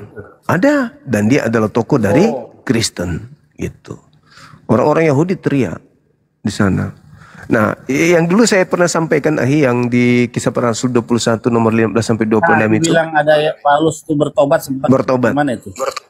Kisah Para Rasul 21 nomor 15 sampai nomor 26. Bertobat dari apa? Karena dia telah mengajarkan orang-orang di luar Yerusalem untuk meninggalkan hukum Musa, yaitu makan makanan yang diharamkan dan tidak bersunat. Nah, itu dia. Maka dia dituntut oleh tua-tua pada saat itu untuk bertobat. Tahirkanlah dirimu. Aku sudah menyampaikan itu kepada teman-teman Kristen, memberikan pengetahuan itu pada mereka. Udah pernah, tapi ya biasalah. Tong Yesus aja mereka bantah kok. Tapi bagus itu ayatnya kalau benar Paulus dia bertobat di mikveh lagi berarti dia kalau nggak salah kayak semacam mentahirkan diri ya. Iya, mentahirkan diri di bait suci. Nah, itu kalau dalam agama Yahudi itu di mikveh. Jadi dia mencelupkan diri ke dalam air, baru dia mengucapkan ada beberapa doa termasuk Shema dan dia kembali tahir lagi. Nah, itu yang terjadi di catatan itu. Baik. Jelas itu di kitabnya orang Kristen. Kisah Para Rasul 15 nomor Kisah Para Rasul 1 15 sampai 26. Itulah makanya berarti setelah ditegur dia akhirnya ini juga ya apa? Iya, tahirkanlah dirimu. Nah, itu. Oh. Akhirnya Paulus kan di situ ada beberapa orang yang sedang bernasar, tapi mereka tidak punya duit. Kau selesaikan itu nasarnya sekaligus dengan kamu juga. Tahirkan dirimu. Ditahirkan dirinya. Masuk ke dalam bait suci dia. Mentahirkan dirinya. Jadi terkait orang-orang yang sudah disesatkannya itu oleh imam-imam, nanti akan dia bersurat tuh kepada orang-orang itu. Dan orang-orang Yahudi sudah bisa. Coba saya buka dulu ya. Nah, saya cari dulu. Saya cari dulu.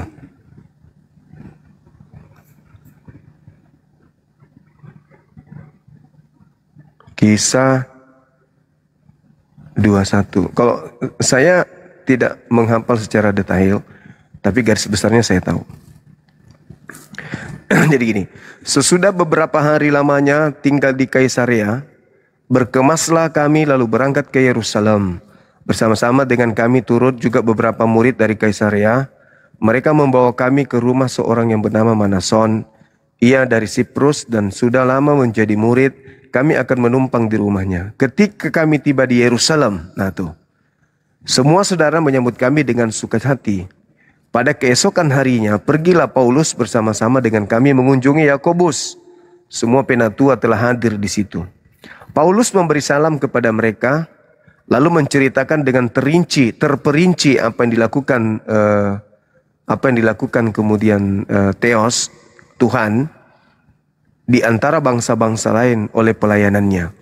Mendengar itu mereka memuliakan Theos, lalu mereka berkata kepada Paulus, "Saudara, lihatlah beribu-ribu orang Yahudi telah menjadi percaya dan mereka semua rajin memelihara hukum Taurat. Tetapi mereka mendengar tentang engkau, wahai Paulus, bahwa engkau mengajar semua orang Yahudi yang tinggal di antara bangsa-bangsa lain untuk melepaskan hukum Musa.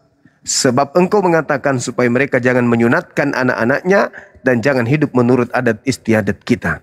Jadi bagaimana sekarang? Tentu mereka akan mendengar bahwa engkau telah datang kemari.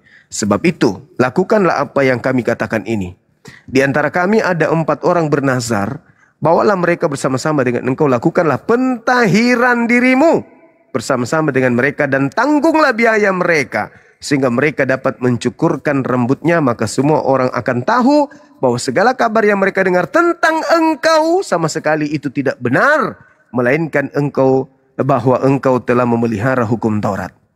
Tetapi mengenai bangsa-bangsa lain yang telah menjadi percaya, sudah kami tuliskan keputusan-keputusan kami, yaitu mereka harus menjauhkan diri dari makanan yang dipersembahkan kepada berhala, dari darah, dari daging binatang yang mati dicekik, dan dari pencabulan.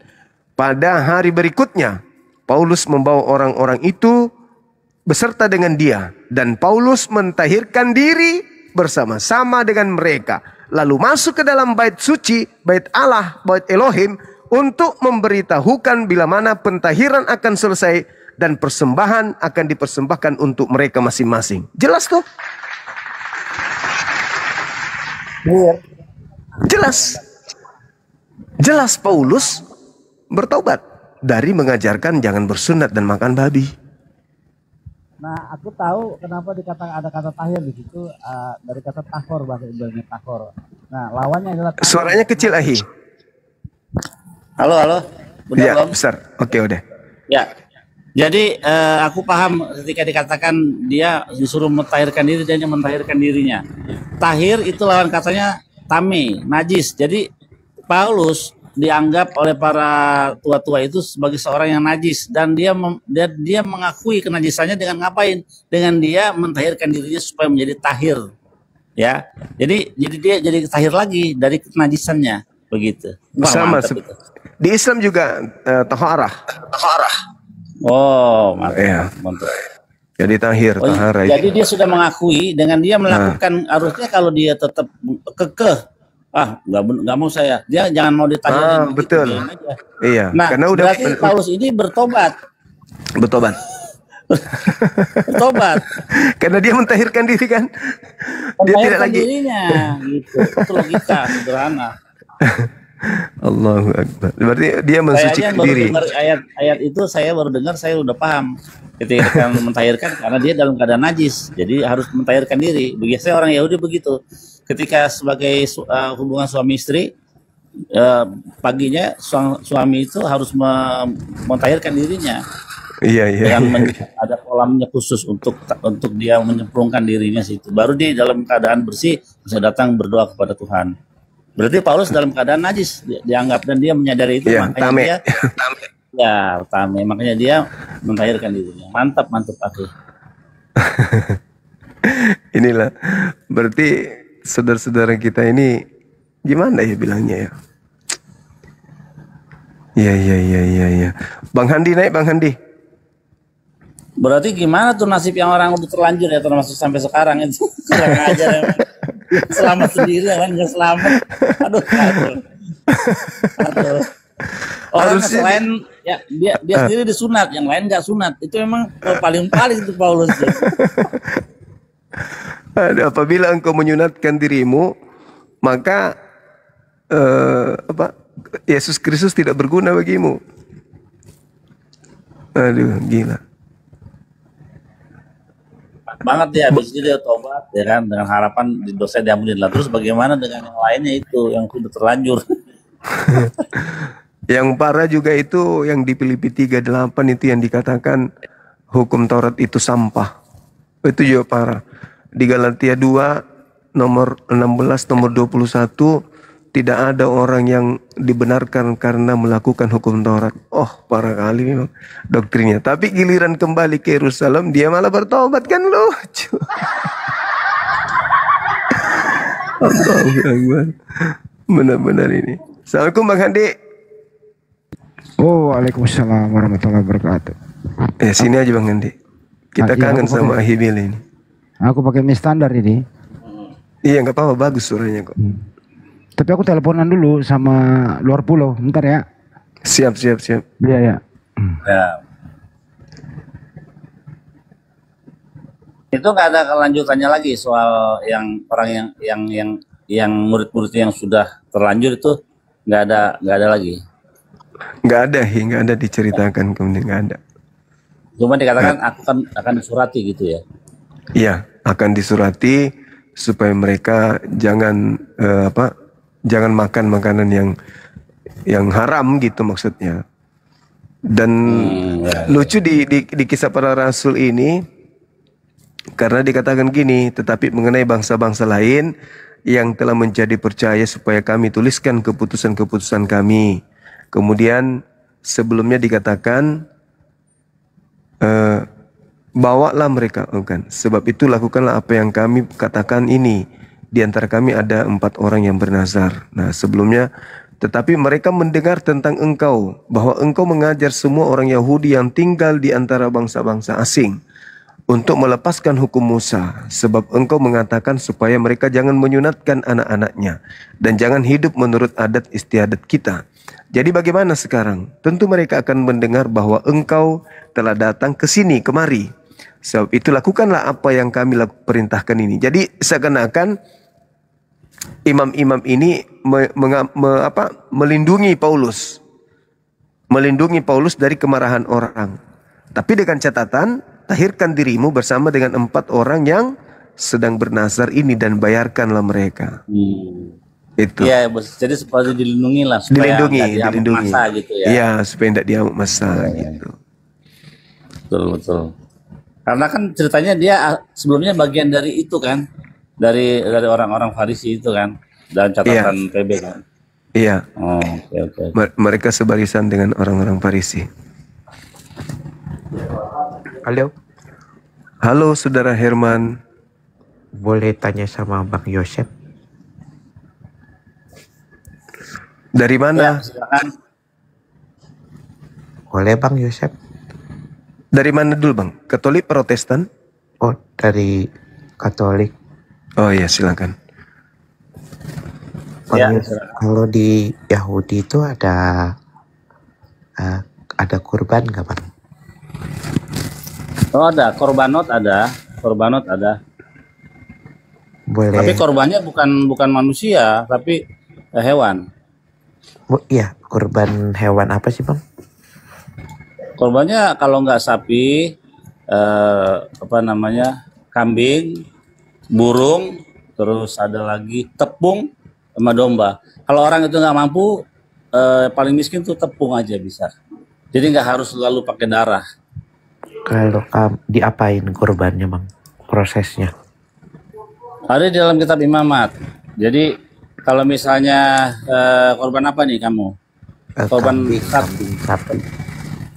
Jadi setiap korban itu, misalnya yang kambing itu dosanya ini. Jadi ada korban khatat, korban mincha, korban sylamim. Ada 5 macam korban dengan jenis jantan dan betinanya. Nah makanya kalau ada yang menebus dosa pakai darahnya, itu harus jantan atau betina. Itu harus ada klasifikasinya di dalam masalah korbanot gitu. Oh, maksud aku tuh dibakar atau disembelih? Disembelih dong, disembelih dulu. Jadi prosesnya begini, orang membawa korban, diberikan kepada orang Lewi, ya sebelumnya ditumpangkan tangan ke situ, baru disembelih, baru habis itu dibakar di mesbah atau mesbah. Nah, habis itu ada dipotong beberapa potong bagian itu bukan untuk Tuhan makan, karena Tuhan nggak makan, diberikan untuk siapa? Untuk orang-orang Lewi. Karena orang-orang Lewi itu tidak memiliki warisan tanah, sehingga dia tidak bisa bekerja. Jadi di setiap suku orang-orang Israel ada orang Lewi. Perpuluhan itu diberikan kepada orang-orang Lewi itu. Nah, jadi perpuluhan yang diberikan kepada orang-orang Lewi itu dari hasil apa? Dari hasil ternak atau hasil tanah gitu. Oke Bang, siap. Makasih Bang. Nah, pasti pertanyaan gini harus ditanya. Terus sekarang apakah kalian masih melakukan hal itu? Tentu tidak. Kenapa demikian? Karena Beit Hamikdash atau Beit Suci tidak ada. Dan yang paling penting para imam itu, para kohen itu belum ada. Nah, bagaimana sekarang caranya? Dalam kitab Hosea dikatakan, ya Tuhan, kiranya bibir kami ini sebagai ganti korban bakaran, korban sembelihan. Dengan cara apa? Dengan cara kita berdoa 3 kali sehari.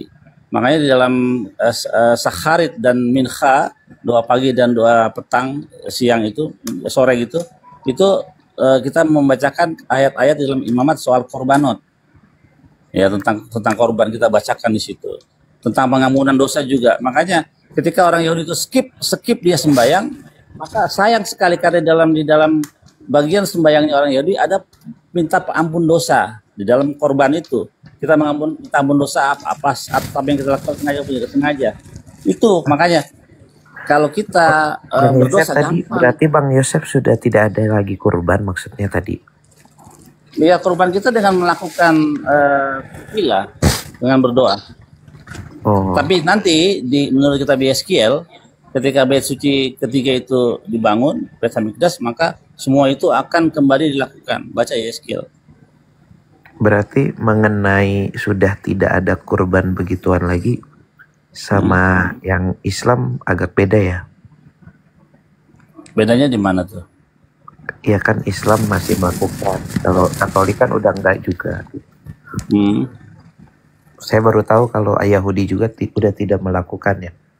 Tidak melakukan bukan berarti tidak akan melakukan, pasti akan dilakukan, tapi support sistemnya nggak ada. Support sistemnya, pertama harus ada bait sucinya, kedua harus ada imamnya yang mempersembahkan korban kan imam ke mezbah. Orang-orang biasa nggak boleh. Yang bertugas di bait suci itu ya para kohanim, orang Lewi gitu. Makanya support sistemnya belum, tapi nanti menurut kitab Yeskiel itu akan dilakukan. Jadi gini Bang Yosef, berarti Bang Zuma sekalian ke Bang Zuma, berarti cara kurbannya Bang Zuma dan Yahudi beda ya? Iya, beda. Soalnya tadi Tapi saya kalau ada orang biasa nggak boleh katanya. Kalau menyembelih, kami menyembelih juga. Tapi kalau misalnya dikatakan beda, ya tentu beda karena syariatnya beda. Tapi yang pasti di Islam dan Yahudi itu sama-sama mengorbankan hewan. Enggak, tidak mengorbankan kalau Tuhan. berbeda kan sama-sama milah Ibrahim. Tapi beda berarti Ibrahimnya jangan-jangan beda. Oh enggak, Ibrahim itu cuma satu orang. Berbeda dengan Yesus. Yesus itu dua Islam orang. yang menang. Yang benar yang mana nih? Karena bukan begitu. Anda salah. yang abang kan masih melakukan. Anda salah. Anda salah. Itu keliru Anda. Jadi sama Islam, nih Ibrahimnya. Islam itu punya syariat sendiri. Yahudi punya syariat sendiri. Bukan kan milah Ibrahim. Iya, milah Ibrahim itu sunat, menyembah satu Tuhan. Beda lagi. Beda. Kalau ajaran abang tentang kurban dari ngikutin siapa? Perintah, pasal lirabikan ahar. Perintah. Itu bukan ngikutin Nabi ya, termasuk Nabi yang kami ikuti itu justru hikmat dari perintah kepada Nabi Ibrahim. Itulah yang kemudian menyebabkan, coba Anda baca Kejadian 22, sama seperti Al-Quran. Nabi Ibrahim diuji. Jadi bukan Nabi Ibrahim untuk nebus dosa, tapi diuji. Kejadian 22 itu dikatakan setelah kami menguji Ibrahim. Itu ujian, menguji kesabaran Nabi Ibrahim. Maka berarti cara mendekatkan diri Nabi Ibrahim itu cinta kepada anaknya, tetapi dia lebih cinta dekat kepada Tuhannya. Makanya disebut kurban. Kurban itu mendekatkan diri kepada siapa? Kepada Sang Pencipta. Kalau saya Yahudi juga begitu. Kalau Bang Yosef, nah, di situ titik jelasnya bahwa Tuhan tidak suka persembahan manusia. Di situ titiknya. Situ titiknya. Kenapa begitu? Kalau sama Kristen Bang, saya sudah tahu memang Yahudi kan berbeda. Ini saya tuh penasaran karena ada Bang Zuma dan Bang Yosef. Syariat kami berbeda. Soal korbannya beda ya? Iya, syariat kita berbeda. Kalau ini Bang Yosef satu lagi, di Yahudi juga babi haram ya? Khazir tamehul lachem. Iya, betul. Kalau udang? Oh sama, nggak boleh. Bang Zuma kok udang boleh? Ya kan udah aku bilang syariatnya berbeda, kan lucu ente ini.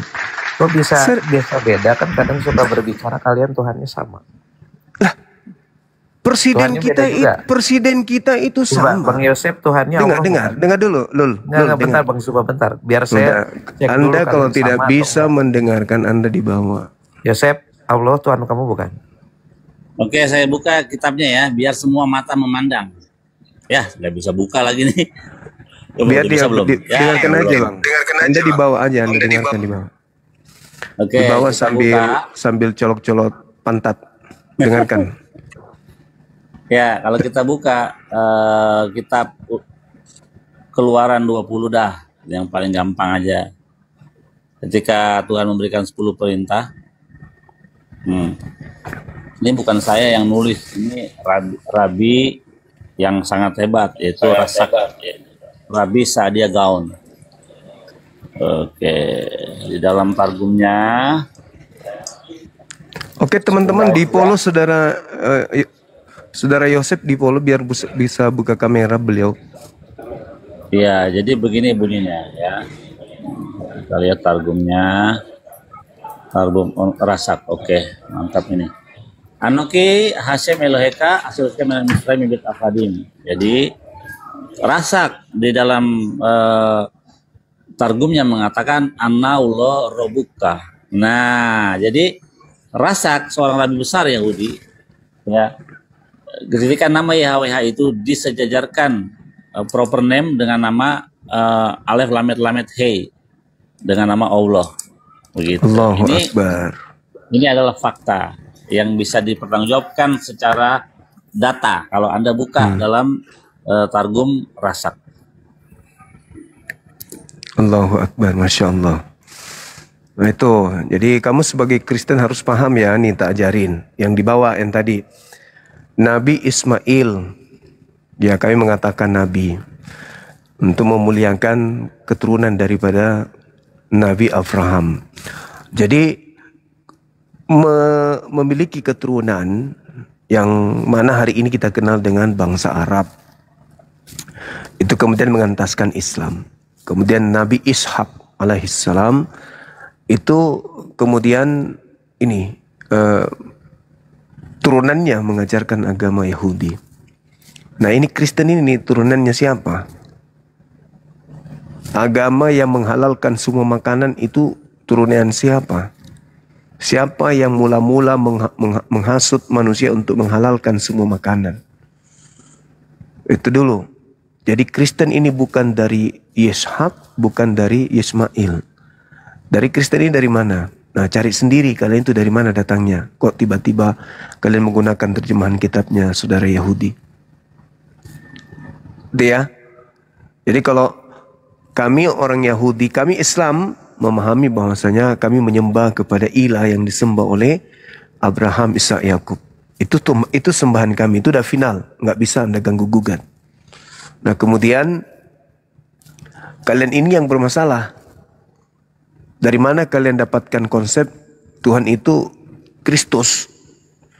Sementara Kristus itu Mesias. Mesias itu bukan Tuhan. Yang punya konsep Mesias itu kan Yahudi. Dan setinggi-tinggi levelnya Mesias, tidak ada Mesias itu Tuhan. Nggak ada. Mesias itu manusia yang diurapi. Begitu saudara. Jadi hukum yang datang kepada Bani Israel dengan hukum yang datang kepada Bani Ismail, dalam hal ini Islam dengan Yahudi, menyembah kepada Tuhan yang sama, tetapi hukum-hukum dalam ritual, rutinitas ritual itu ada perbedaan. Kenapa ada perbedaan? Karena mereka menerima hukum jauh sebelum Nabi Muhammad.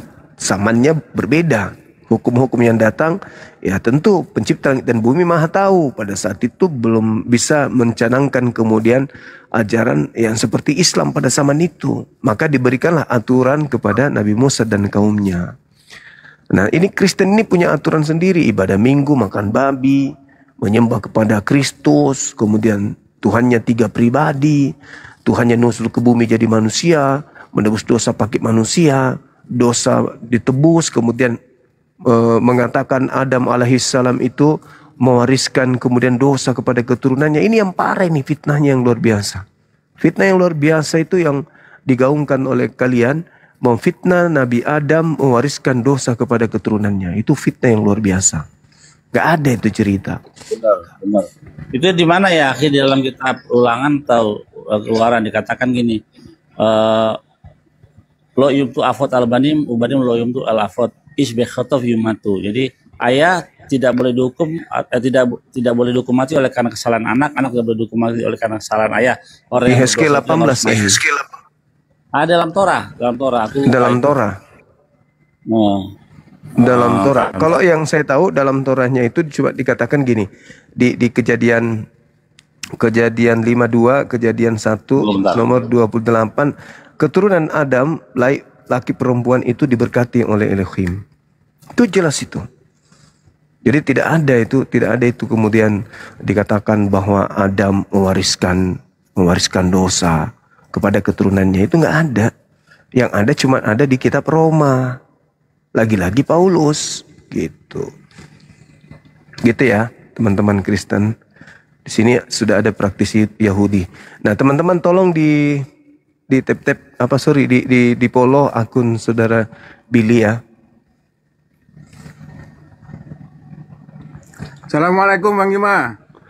Waalaikumsalam warahmatullahi wabarakatuh. Ini 2 kali saya dinaikin Bang Handi, ini ada apa ini? Padahal Bang Andi tahu. Ulangan 24 ayat 16 tahu. Aki. Ulangan 24. Iya, 24 ayat 16 itu mantap itu. Oh iya betul. Bapak tidak menanggung dosa anak, anak tidak menanggung dosa bapak. Iya. Jadi gitu. Itu dalam Torah dan kitab Nabi sejajar itu, Akhi. Iya betul. Masya Allah. Luar biasa memang. Nah itu dia, makanya entah dari mana mereka dapat informasi ini. Nah, kita bisa paham ya kenapa Tuhan menguji Abraham soal akhidah, untuk mempersembahkan anak, ya. Walaupun tidak ada perintah untuk disembelih, Apa nggak ada. diturunin saya barusan? Ya, Panggil kalau siapa? kamu Tuhanmu siapa tadi barusan? Jadi kamu itu yang bermasalah, Tuhan itu Bentar, Bang bermasalah. Suman. Tadi dia Karena bahas makhluk yang alif dari lam mim lam yang mim. keluar Coba. dari kuburan itu yang kalian sembah. Ya, Itu tadi yang yang alif bermasalah lam itu mim lam kamu. mim. Gimana Bang Yosep? Ayo, coba saya lihat. Wah, udah kau turun, kau sombong kali. Kamu Wah, kok takut? Cuma kau nyembah makhluk kuburan. Ya, kau aku belum sombong. bisa open cam, Bang. Kamu dibawa aja, kau dibawa. Gini Sambil caranya, colok pantat. Abang ke Sefaria, baru situ ketik Keluaran 20 ayat 2. Di situ ketik Targum Rasak. Di situ ada Ana Ulorobuka yang setara dengan Anoki Hasem Eloheka, begitu. Nah, kembali lagi ya Khizuma. Jadi Siap. ketika ujian ini berat, Abraham itu mendapati 10 ujian. Yang terberat diantaranya ialah ini, harus mempersembahkan anak tunggal. Biasanya kalau Iya. anak satu itu disayang, paling disayang gitu anak satu. Paling disayang. Iya, makanya Tuhan tahu nih, gua mau uji nih bagaimana dia, bener nggak? Nah, Betul. begitu pengen disembelih, suara dari langit, suara malaikat berkata, jangan diapa-apakan anak itu. Kiata ya dari kiri oleh mata, karena aku tahu engkau takut kepada Tuhan. Wah, disitulah gagal persembahan Gagal. manusia. Ya. Untung Tapi- aja, kalau sampai persembahan manusia, nah lihat itu, bisa dipersembahkan, kan begitu jadinya. Iya betul. Untung aja kemudian ini yang dipersembahkan itu adalah hewan. Iya, Itu pun hewan yang dipersembahkan masih tetap saja mereka mempersembahkan Tuhannya mereka, kan lucu. nggak boleh itu. Nggak boleh. Halo Bagaimana Tuhan bisa disentuh? Aduh, mampus deh lu. Makanya tuh ya, bener kata si Mongol nih yang pelawak Kristen tuh yang orten bilang, Tercelup. kita kalau berdoa katanya, ya Tuhan datanglah tengah-tengah kami, kata Mongol, kalau Tuhan datang mati kalian semua. Iya. Tuhan datang hancurlah alam semesta ini. Gimana Hancur. ceritanya? Nggak rasional memang. Sudah gitu mau naik di sini seakan-akan dia yang jadi hakim, kita yang terdakwa. Siapa lo? Nyembah makhluk kuburan kok mendakwai kita. Saudara Cumi.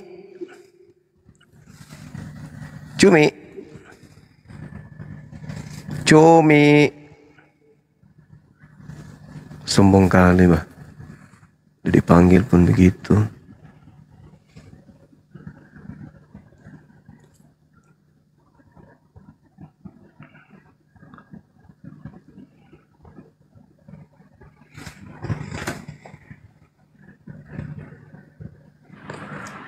Assalamualaikum Bunda Rahma. Di follow teman Billy ya, Assalamualaikum Saudara Yosep di warahmatullahi follow ya. Waalaikumsalam Bunda. warahmatullahi wabarakatuh. Hande, Bang Billy. Lanjut. Oh, mana Oten? Habis. Ya. Cepuk maneng. Capun akan dipopok. Lanjut dulu Bun. Apalagi Aki yang Aki temukan, ada hal yang baru nggak yang ditemukan soal pengajaran yang nggak beres Boleh. ini? Boleh bertanya karena Gurunda mungkin ke belakang ngambil kopi campur masako. Boleh bertanya Akhi Billy? Iya, silakan akhwati. Nah, kan apa ya, di Bible mereka itu mereka mengambil nama Allah, nama Tuhan kita orang Islam. Nah, kita sering komplainkan ke mereka, cuma mereka udah nggak ada malu ya. Nah, saudara orang Yahudi ini ya, Judaism ini kan dipakai tuh Torah Musa itu. Keluaran Kejadian, Keluaran, Imamat, Bilangan, Ulangan, itu kan 5 Torah Musa atau tanah lah. Ya, Ambil. itu Nah, terjemahannya kenapa? disalahin. Nggak ada kitab yang namanya Keluaran, nggak ada. Itu Shemot, nama-nama. Harusnya Shemot, nama-nama. Kenapa jadi Keluaran? Oke, sebentar, Ahi. Nah, ini orang Yahudi, saudara praktisi Judaism ini kok nggak komplain kayak kami tuh loh. Kenapa? Sebabnya apa? Silakan. Dan itu dipakai loh tanah itu. Ya, jadi Walaupun gini. ya, kenapa? Orang Yahudi itu, saya dari Rabi saya yang ngajarin saya selama 5 tahun, Rabbi Tovia Singer, dia bilang orang Yahudi itu karena tugas mereka dari kecil ya, umur 5 tahun udah masuk midrash, ya, midrasah, belajar sekolah agama. 5 tahun kita belajar. madrasah. Akhi, kalau kita madrasah, midras. Kalau kami madrasah. Iya. Nah, Jadi lanjut. masuk mereka di situ 5 tahun belajar tanah, jadi kitab tanah. Baru umur 10 belajar Mishnah, terus sampai umur 18 tahun. Nah, jadi seumur hidup mereka tuh begitu kebanyakan yang Yahudi. Nah, kata Rabi, orang Yahudi itu nggak peduli sama orang Kristen apa, mereka nggak peduli, mereka tetap melakukan itu. Nah, baru ketika Rabbi Tovia itu umur 18, kata dia pertama kali saya masuk ke mall tuh umur 18, pertama kali, karena biasanya pulang balik belajar Torah. Nah, dia baca perjanjian baru, dia apa ini gini. Nah, disitulah dia tergerak untuk meluruskan apa yang diajarkan oleh perjanjian baru yang dikutip oleh mereka dari Torah, tapi salah mengutip, nggak demikian.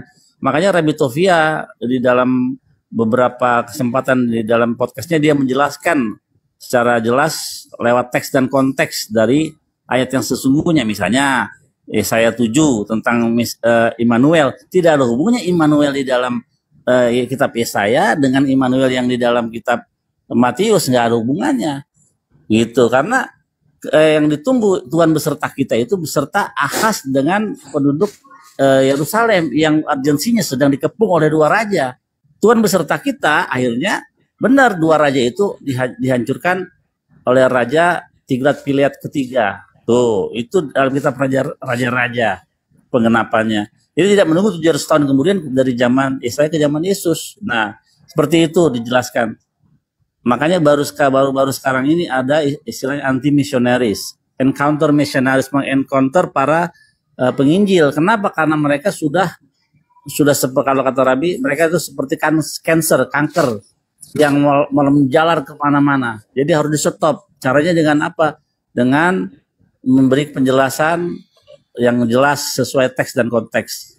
Makanya di Yerusalem kalau kalian lihat Rabbi Tovia sering ketemu sama penginjil di tengah jalan, dia argumen sama penginjil itu.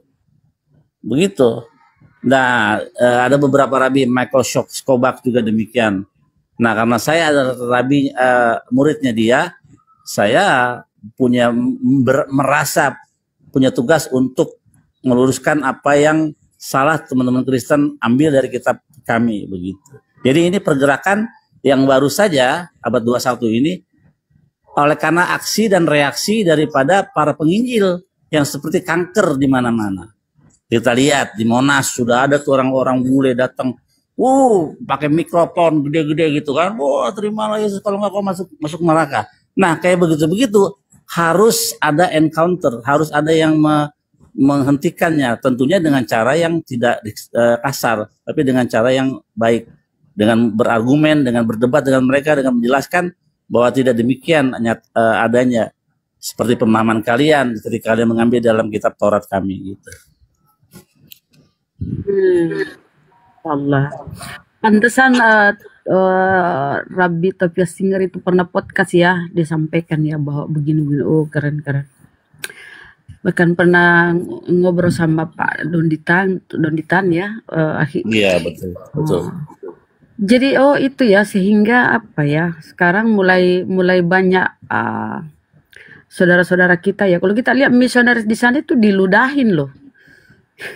Kan mungkin diusir, ditempeleng. Ya itu karena salah pertama, mereka tidak menghormati itu tanah daerah itu kan Yang datang di sini kan pendatang semua tuh. Lihat yang orang-orang Korea itu apa itu yang mereka udah tahu orang lagi hari raya, orang hari raya kemenangan ketika mereka menjadi nol dosanya. Ketika habis puasa dosa mereka nol, orang Yahudi kembali ke titik nol Fitrah. lagi. Ya, terus mereka merayakan hari yang namanya Sukot, hari raya Pondok Daun. Mereka gembira. Nah, harusnya, ada orang Yahudi, entar dulu, biar mereka dapat dulu. Kita lihat dalam film itu, orang-orang yang bawa salib itu sempat berhenti. Berhenti, ada orang Yahudi. Mereka tahu deh, tapi nggak apa-apa, demi Yesus kita harus berkorban. Harus bisa mati di dalam nama Yesus. Ya konyol lah, jelas aja diludahin. Itu logika aja.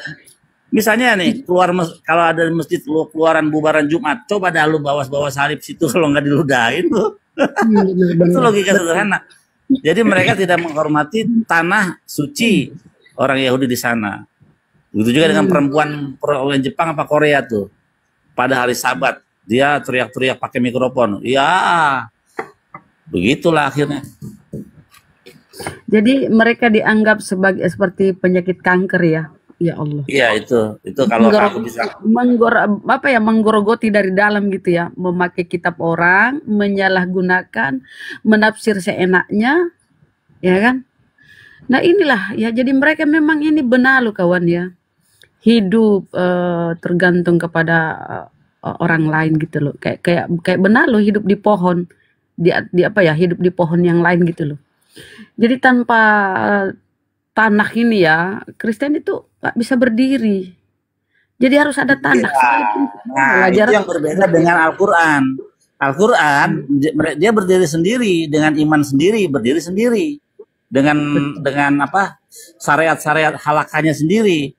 Nah, jadi dia bisa independen. Itu secara logika ya, nggak ngomong masalah doktrin. Nah, kalau Kristen ini bukunya ada dua.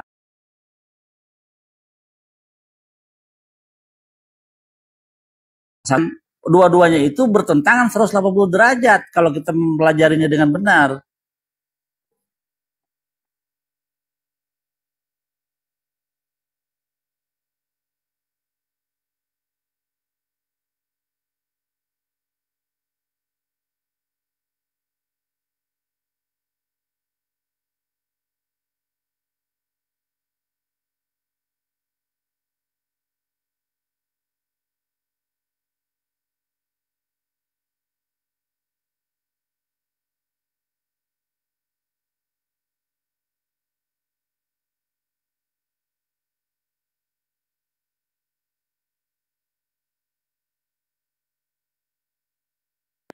Mana bang itu?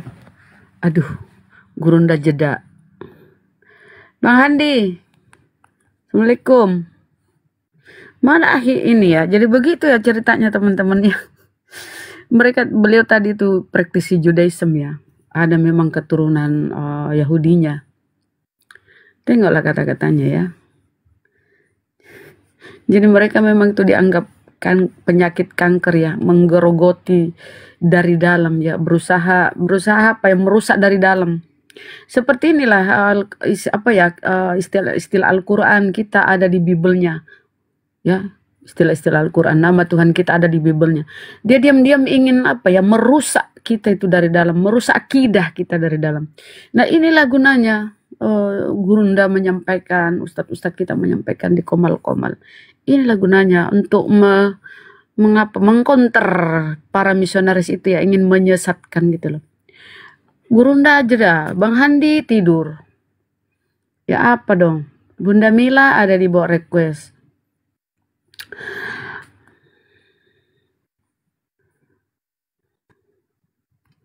Ada Oten juga di bawah ya. Tunggu ya, aku telepon.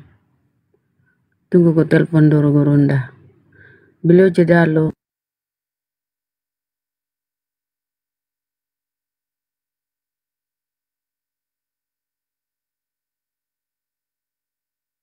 Bang Billy tadi kelempar ya, terlempar ke pental.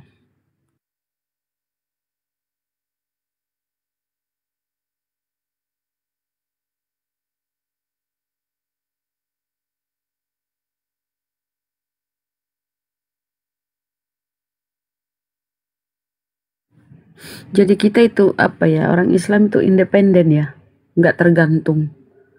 Kalau mereka lucu, mereka mengambil kitab orang, tanah, itu ditempel di Bible-nya, ya dicampur dengan surah-surah Paulus lah, tulisan-tulisan pengarang-pengarang Lukas, Matius, Yohanes, tuh ditempel di situ, dijadikan satu apa ya, bundel ya, kemudian disebut kitab.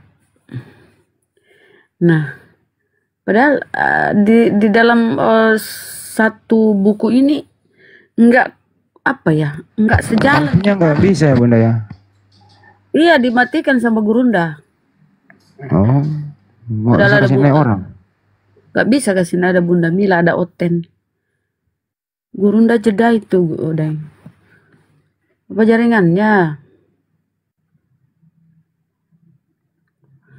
Atau udah mau ditutup? Bang Billy ada kah? Mana Bang Billy? Di tempatku di ini ku nggak ada loh. Juga teleponan ini. Oh iya lanjut. Masa sih? Bang Billy. Nggak ada Bang Billy di atas. Alhamdulillah udah ada lagi. Multinya banyak mati.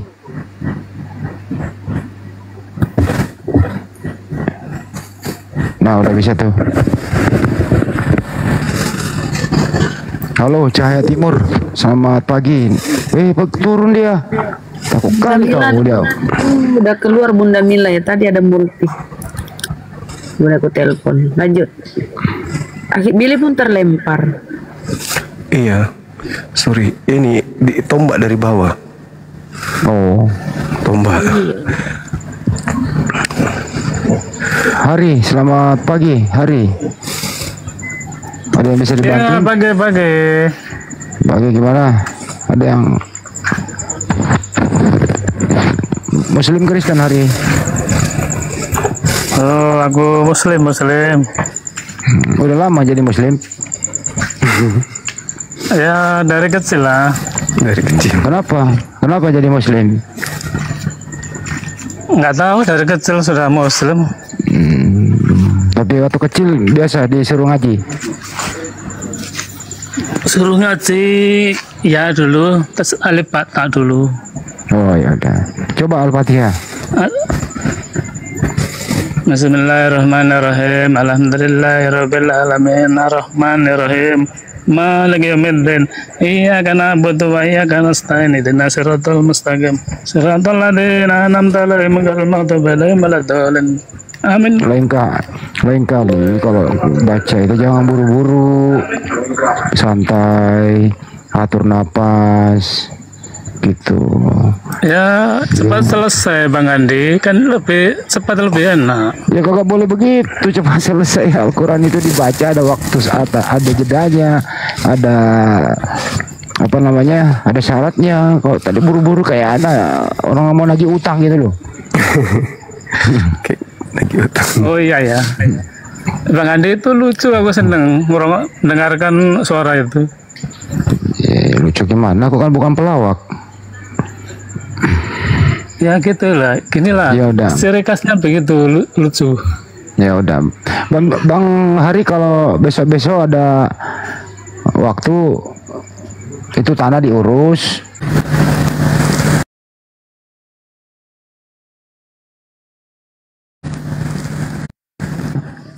Dah. Ya. Jadi makelar tanah itu. Hari ini banyak tanah warisannya tapi belum diurus surat-suratnya Bunda. Kok tahu ya? Tahu lah Hari. Udah dulu ya. Ada tamu lain Bunda Remah, coba. Kita sampai Adik Williansyah. Ya. Salam. Assalamualaikum. Ya Bang. Halo, salam. Oke, kita turunkan Salam, Bang Hari ya Sobat. udah. Bentar Bang, ada yang mau ditanyain sama Bang Juma, boleh Bunda? Apa itu, Bang, silakan.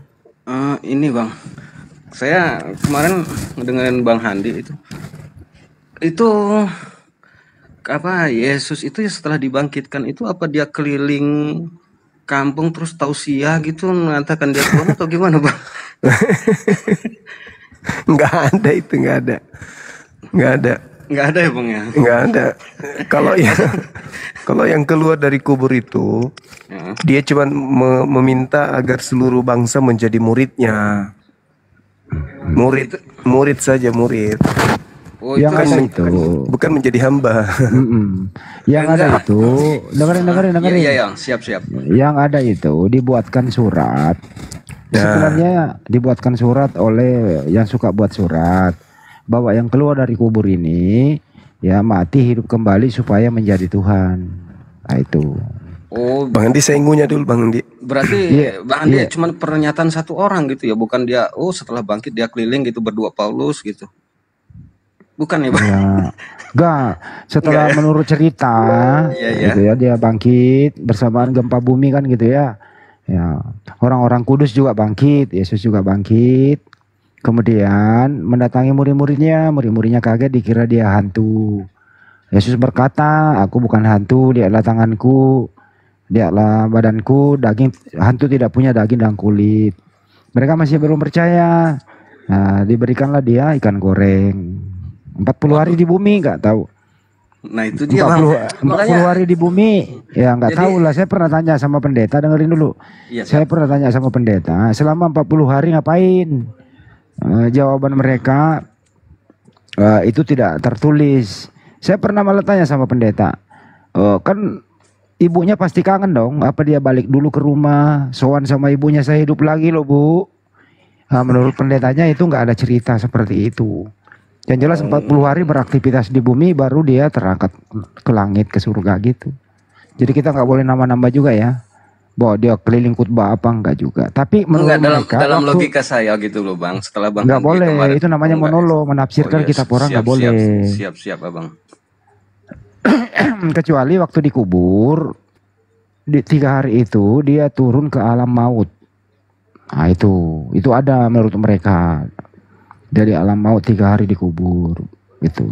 Nah selama 40 hari di bumi kita juga nggak tahu seperti apa. Betul. Dan jelas disitulah saat-saatnya Paulus dan Lukas menulis surat bahwa setelah dia bangkit hidup kembali menjadi Tuhan. Dan kisah 2:36 kalau nggak salah ya Bapak di surga ya menjadikan dia Tuhan baik di langit maupun di bumi. Itu.